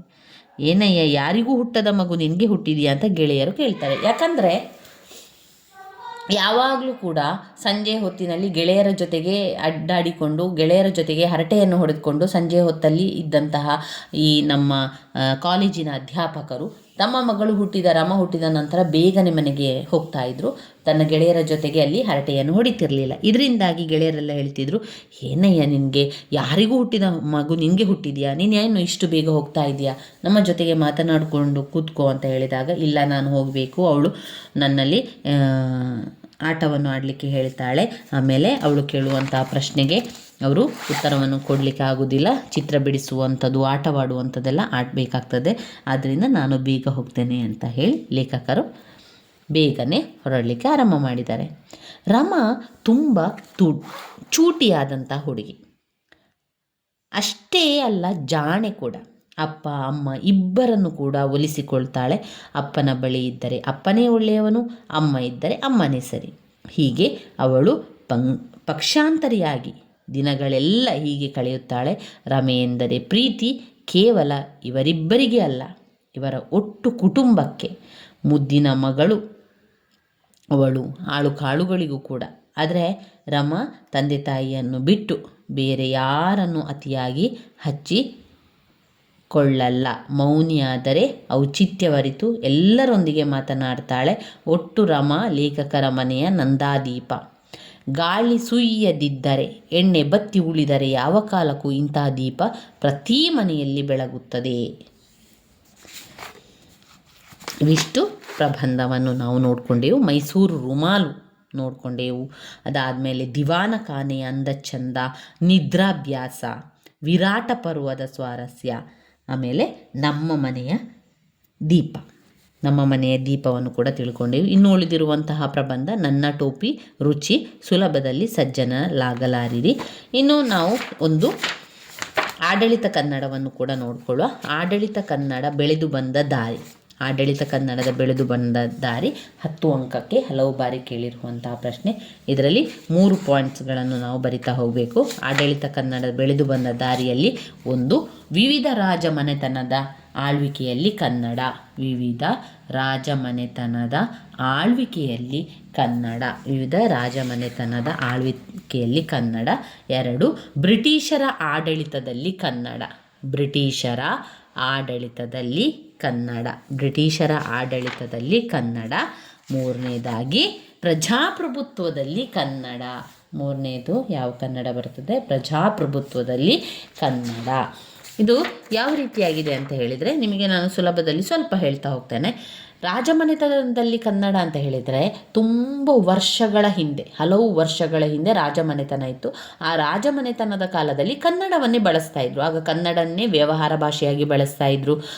ಪ್ರಜೆಗಳು ಕೂಡ ಕನ್ನಡದಲ್ಲಿ ಮಾತನಾಡ್ತಾ ಇದ್ರು. ಪ್ರಜೆಗಳು ರಾಜರ ನಡುವೆ ಕನ್ನಡವೇ ಕೊಂಡಿಯಾಗಿತ್ತು. ಹಾಗೆಯೇ ರಾಜರು ಮತ್ತು ಪ್ರಜೆಗಳ ನಡುವೆ ಕನ್ನಡವೇ ಕೊಂಡಿಯಾಗಿದ್ದರಿಂದ ರಾಜಮನೆತನದಲ್ಲಿ ಕೂಡ ಕನ್ನಡವನ್ನು ಬಳಸ್ತಾ ಇದ್ದರು. ಅಷ್ಟೇ ಅಲ್ಲದೆ ವಿವಿಧ ಕಾರ್ಯಗಳಿಗೆ, ವಿವಿಧ ವ್ಯವಹಾರಗಳಿಗೆ ಆಡಳಿತ ಕನ್ನಡದಲ್ಲಿ, ವಿವಿಧ ರಾಜಮನೆತನದಲ್ಲಿ ಕನ್ನಡವನ್ನೇ ಬಳಸ್ತಾ ಇದ್ದರು. ವ್ಯವಹಾರಕ್ಕೂ ಕೂಡ ಕನ್ನಡವನ್ನೇ ಬಳಸ್ತಾ ಇದ್ದರು. ಅದಾದ ಮೇಲೆ ಏನಾಯಿತು? ಅದಾದ ಮೇಲೆ ಬ್ರಿಟಿಷರು ಬಂದರು. ಕೆಲವು ವರ್ಷಗಳ ನಂತರ ಬ್ರಿಟಿಷರು ಬಂದರು, ಯುದ್ಧವನ್ನು ಮಾಡಿದರು, ಗೆದ್ದಂಥ ರಾಜ್ಯಗಳನ್ನೆಲ್ಲ ವಶಪಡಿಸಿಕೊಂಡು ಕಾಲಕ್ರಮೇಣವಾಗಿ ಭಾರತದಲ್ಲಿರುವಂಥ ಅಷ್ಟು ಐಶ್ವರ್ಯ ಸಂಪತ್ತುಗಳನ್ನೆಲ್ಲ ದೋಚಿಕೊಂಡು ಹೋದರು. ಇನ್ನು ತಾವೇ ರಾಜ್ಯಭಾರವನ್ನು ಮಾಡ್ತಾಯಿದ್ರು, ತಾವೇ ಆಡಳಿತವನ್ನು ಮಾಡ್ತಾಯಿದ್ರು. ಇನ್ನು ಭಾರತ ನಮ್ಮದು ಅಂತವೇ ಅಂದುಕೊಂಡಿದ್ದರು. ಅಂತಹ ಸಂದರ್ಭದಲ್ಲಿ ಎಲ್ಲರೂ ಸೇರಿ ಹೋರಾಟವನ್ನು ಮಾಡಿ 1947ಕ್ಕೆ ನಮಗೆ ಸ್ವತಂತ್ರವನ್ನು ಕೂಡ ತಂದುಕೊಟ್ಟರು. ಆವಾಗ ಬ್ರಿಟಿಷರ ಯೋಚನೆಗಳೆಲ್ಲ ಬದಲಾವಣೆ ಆಯಿತು. ಬ್ರಿಟಿಷರು ಏನು ಮಾಡ್ತಾರೆ, ಬ್ರಿಟಿಷರು ಇಲ್ಲಿಂದ ಹೋಗ್ತಾರೆ, ಹಾಗೆ ಭಾರತವನ್ನು ಬಿಟ್ಟು ಹೋಗ್ತಾರೆ. ಆದರೆ ಬ್ರಿಟಿಷರು ಏನು ಮಾಡ್ತಾರೆ, ನಮ್ಮ ಎಲ್ಲ ಸಂಪತ್ತುಗಳನ್ನು ಕೊಳ್ಳೆ ಹೊಡೆದು ಹೋಗಿರ್ತಾರೆ.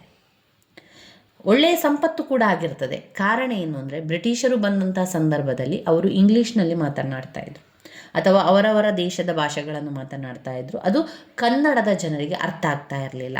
ಅದು ಭಾರತದ ಒಂದು ಕರ್ನಾಟಕದಲ್ಲಿರ್ಬೋದು, ಈ ರೀತಿ ಅಥವಾ ಬೇರೆ ಬೇರೆ ದೇಶಗಳಿರ್ಬೋದು, ಅವರ ಒಂದು ಭಾಷೆಗಳಲ್ಲಿ ಮಾತನಾಡದೇ ಇದ್ದಾಗ ಅವರಿಗೆ ಯಾವುದೇ ರೀತಿಯ ವ್ಯವಹಾರವನ್ನು ಮಾಡಲಿಕ್ಕೆ ಸಾಧ್ಯ ಇರ್ತಿರಲಿಲ್ಲ. ಬ್ರಿಟಿಷರು ಬಂದು ಅವರ ಒಂದು ಭಾಷೆಯನ್ನು ಕಲಿಸಲಿಕ್ಕೆ ಆರಂಭ ಮಾಡಿದರು. ನಂತರ ಅವರು ತಿಳ್ಕೊಂಡ್ರು, ಇಲ್ಲ, ನಾವು ನಮ್ಮ ಈ ಭಾಷೆಯಲ್ಲಿ ವ್ಯವಹಾರವನ್ನು ಮಾಡಿದರೆ ಜನರು ಯಾರೂ ಕೂಡ ಬರುವುದಿಲ್ಲ. ಜನರು ಅವರ ಆಡುಭಾಷೆಯಲ್ಲಿ ವ್ಯವಹಾರವನ್ನು ಮಾಡಿದರೆ ಮಾತ್ರ ಜನರು ಸ್ಪಂದನೆ ಮಾಡ್ತಾರೆ, ಅವರು ಬರ್ತಾರೆ ಅಂತ ತಿಳ್ಕೊಂಡಂತಹ ಬ್ರಿಟಿಷರು ಅವರು ಕನ್ನಡವನ್ನು ಕಲಿತುಕೊಂಡ್ರು. ಇಲ್ಲಿಗೆ ಬಂದಂತಹ ಅನೇಕ ಬ್ರಿಟಿಷರು ಕನ್ನಡವನ್ನು ಕಲಿತುಕೊಂಡು ಕನ್ನಡದಲ್ಲಿ ವ್ಯವಹಾರವನ್ನು ಮಾಡಲಿಕ್ಕೆ ಆರಂಭ ಮಾಡಿದರು. ಹಾಗೆ ಅವರಿಗೆ ಕೂಡ, ಕನ್ನಡಿಗರಿಗೂ ಕೂಡ ಸ್ವಲ್ಪ ಸ್ವಲ್ಪ ಆ ಒಂದು ಎಲ್ಲ ವಿಚಾರವನ್ನು ತಿಳಿಸ್ಕೊಡ್ಲಿಕ್ಕೆ ಆರಂಭ ಮಾಡಿದರು. ಇಂಗ್ಲೀಷನ್ನು ಅವರು ಜನರಿಗೆ ತಿಳಿಸ್ಕೊಟ್ರು. ಅದೇ ರೀತಿ ಅವರು ಕೂಡ ಕನ್ನಡವನ್ನು ತಿಳಿಲಿಕ್ಕೆ ಆರಂಭ ಮಾಡಿದರು. ನಂತರ ವ್ಯವಹಾರ ಎಲ್ಲ ಕನ್ನಡಕ್ಕೆ ಆಯಿತು. ಇದೆಲ್ಲ ಆಯಿತು. ಅಷ್ಟಾದ ನಂತರ ಹೋರಾಟವನ್ನು ಮಾಡಿ ನಮಗೆ ಸ್ವಾತಂತ್ರ್ಯ ಸಿಕ್ಕಿತು. 1945ರಲ್ಲಿ ಸ್ವಾತಂತ್ರ್ಯ ಸಿಕ್ಕಿ ನಮಗೆ ನಮ್ಮ ಸಂವಿಧಾನ ಕೂಡ ಆಯಿತು.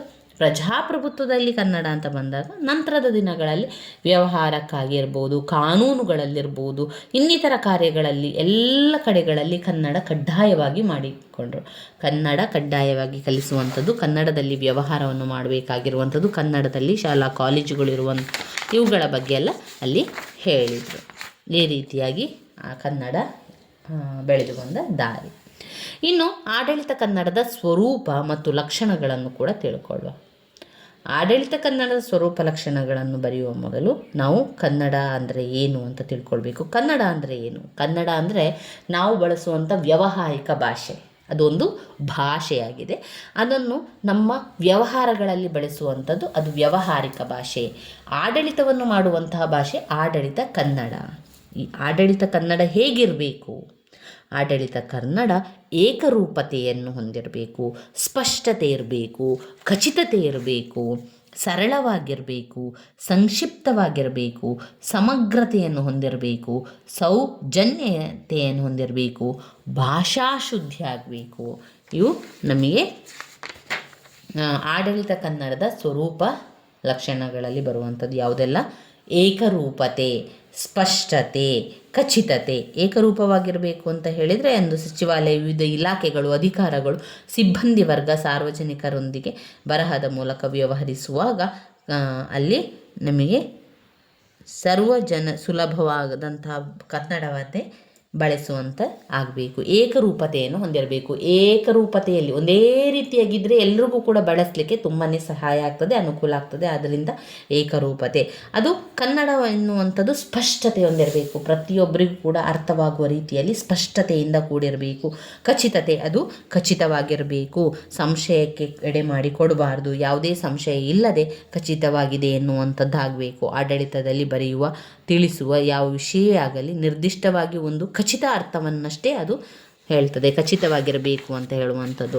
ಸರಳವಾಗಿರಬೇಕು. ಒಂದು ಆಡಳಿತ ಭಾಷೆಗೆ ನಾವು ಕನ್ನಡವನ್ನು ಬಳಸ್ತಾ ಇದ್ದೇವೆ ಅಂತಾದರೆ, ಅಥವಾ ಅದು ಸರಳವಾಗಿದ್ದಂತಹ ಭಾಷೆಯಾಗಿರಬೇಕು. ಕನ್ನಡ ಸರಳವಾಗಿದ್ದಾಗ ಮಾತ್ರ ನಾವು ಅದನ್ನು ಹೆಚ್ಚು ಹೆಚ್ಚು ಆಸಕ್ತಿಯಿಂದ ಕಲಿತೇವೆ. ಸಂಕ್ಷಿಪ್ತವಾಗಿ ತಿಳಿಸುವಂತಿರಬೇಕು. ವಿವರವಾಗಿಯೂ ಹೇಳಬಹುದಾದ್ದನ್ನು ಯಾವ ಅಂಶವನ್ನು ಬಿಡದೆ ಸಂಗ್ರಹಿಸಿ ಹೇಳುವುದಕ್ಕೂ ಇದು ಸಂಕ್ಷಿಪ್ತತೆ ಅಂತ ಹೇಳ್ಬೋದು.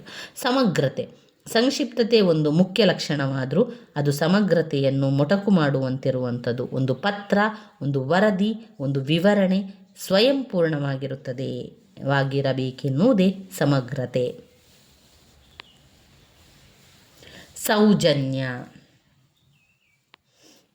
ಆಡಳಿತದಲ್ಲಿ ವಿಧಿ ನಿಷೇಧಗಳು, ಅಧಿಸೂಚನೆ ಇತ್ಯಾದಿಗಳನ್ನು ರಚಿಸುವಾಗ ಯಾವುದೇ ವ್ಯಕ್ತಿನಿಷ್ಠ ಭಾವಾವೇಶಗಳಿಗೆ ಅವಕಾಶವಿರುವುದಿಲ್ಲ.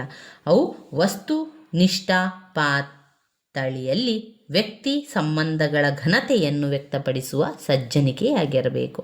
ಭಾಷಾಶುದ್ಧಿ. ಭಾಷೆಯನ್ನು ವ್ಯಾಕರಣ ದೋಷಗಳಿಲ್ಲದಂತೆ ಬಳಸಬೇಕು. ಶಬ್ದಗಳನ್ನು ಕಾಗುಣಿತ ದೋಷಗಳಿಲ್ಲದಂತೆ ಬರೆಯಬೇಕು. ಇದು ಭಾಷಾ ಶುದ್ಧಿ ಅಂತ ಹೇಳುವಂಥದ್ದು. ಭಾಷೆಯನ್ನು ವ್ಯಾಕರಣ ದೋಷಗಳಿಲ್ಲದಂತೆ ಬಳಸಬೇಕು. ಶಬ್ದಗಳನ್ನು ಕಾಗುಣಿತ ದೋಷಗಳಿಲ್ಲದಂತೆ ಬರೆಯಬೇಕು. ಅಲ್ಪಪ್ರಾಣ ಮಹಾಪ್ರಾಣ ವ್ಯತ್ಯಾಸದಿಂದ ಅರ್ಥವೇ ಬದಲಾಗುವ ಸಂದರ್ಭಗಳು ಕೂಡ ಇರ್ತದೆ. ಹ್ರಸ್ವಸ್ವರ ದೀರ್ಘಸ್ವರ ಒತ್ತಕ್ಷರ ಬಳಕೆ, ಶಬ್ದಗಳ ಶುದ್ಧಾಶುದ್ಧ ರೂಪಗಳ ಪರಿಜ್ಞಾನ ಕೂಡ ಇರಬೇಕು ಎನ್ನುವಂಥದ್ದನ್ನು ಕಾಣ್ಬೋದು. ಇವಿಷ್ಟು ಆಡಳಿತ ಕನ್ನಡದ ಸ್ವರೂಪ ಲಕ್ಷಣಗಳು. ಇವತ್ತಿಗೆ ಇಷ್ಟು ಸಾಕು. ನಾವಿದರಲ್ಲಿ ಆಡಳಿತ ಭಾಷೆಯಾಗಿ ಕನ್ನಡ ಬೆಳೆದು ಬಂದ ದಾರಿಯನ್ನು ಕೂಡ ಓದ್ಕೊಂಡಿದ್ದೇವೆ, ಆಡಳಿತ ಭಾಷೆಯ ಸ್ವರೂಪ ಲಕ್ಷಣಗಳನ್ನು ಕೂಡ ಓದ್ಕೊಂಡಿದ್ದೇವೆ. ಎರಡೂ ಕೂಡ 10 ಅಂಕಕ್ಕೆ ಹಲವು ಬಾರಿ ಕೇಳಿರುವಂತಹ ಪ್ರಶ್ನೆಯಾಗಿದೆ ಸ್ನೇಹಿತರೆ. ಇವಿಷ್ಟು ನಾವು ಪ್ರಬಂಧ ಮತ್ತು ಆಡಳಿತ ಕನ್ನಡದಿಂದ ತಿಳ್ಕೊಂಡೆವು. ಉಳಿದಿರುವಂತಹ ವಿಚಾರಗಳನ್ನು ಮುಂದಿನ ವಿಡಿಯೋದಲ್ಲಿ ತಿಳ್ಕೊಳ್ಳುವ. ನನ್ನ ವಿಡಿಯೋಸ್ ಎಲ್ಲ ನಿಮಗೆ ಇಷ್ಟ ಆಗಿದ್ದರೆ ಲೈಕ್ ಕೊಡಿ, ಶೇರ್ ಮಾಡಿ, ಸಬ್ಸ್ಕ್ರೈಬ್ ಮಾಡಲಿಕ್ಕೆ ಮರಿಬೇಡಿ ಸ್ನೇಹಿತರೆ. ಧನ್ಯವಾದಗಳು.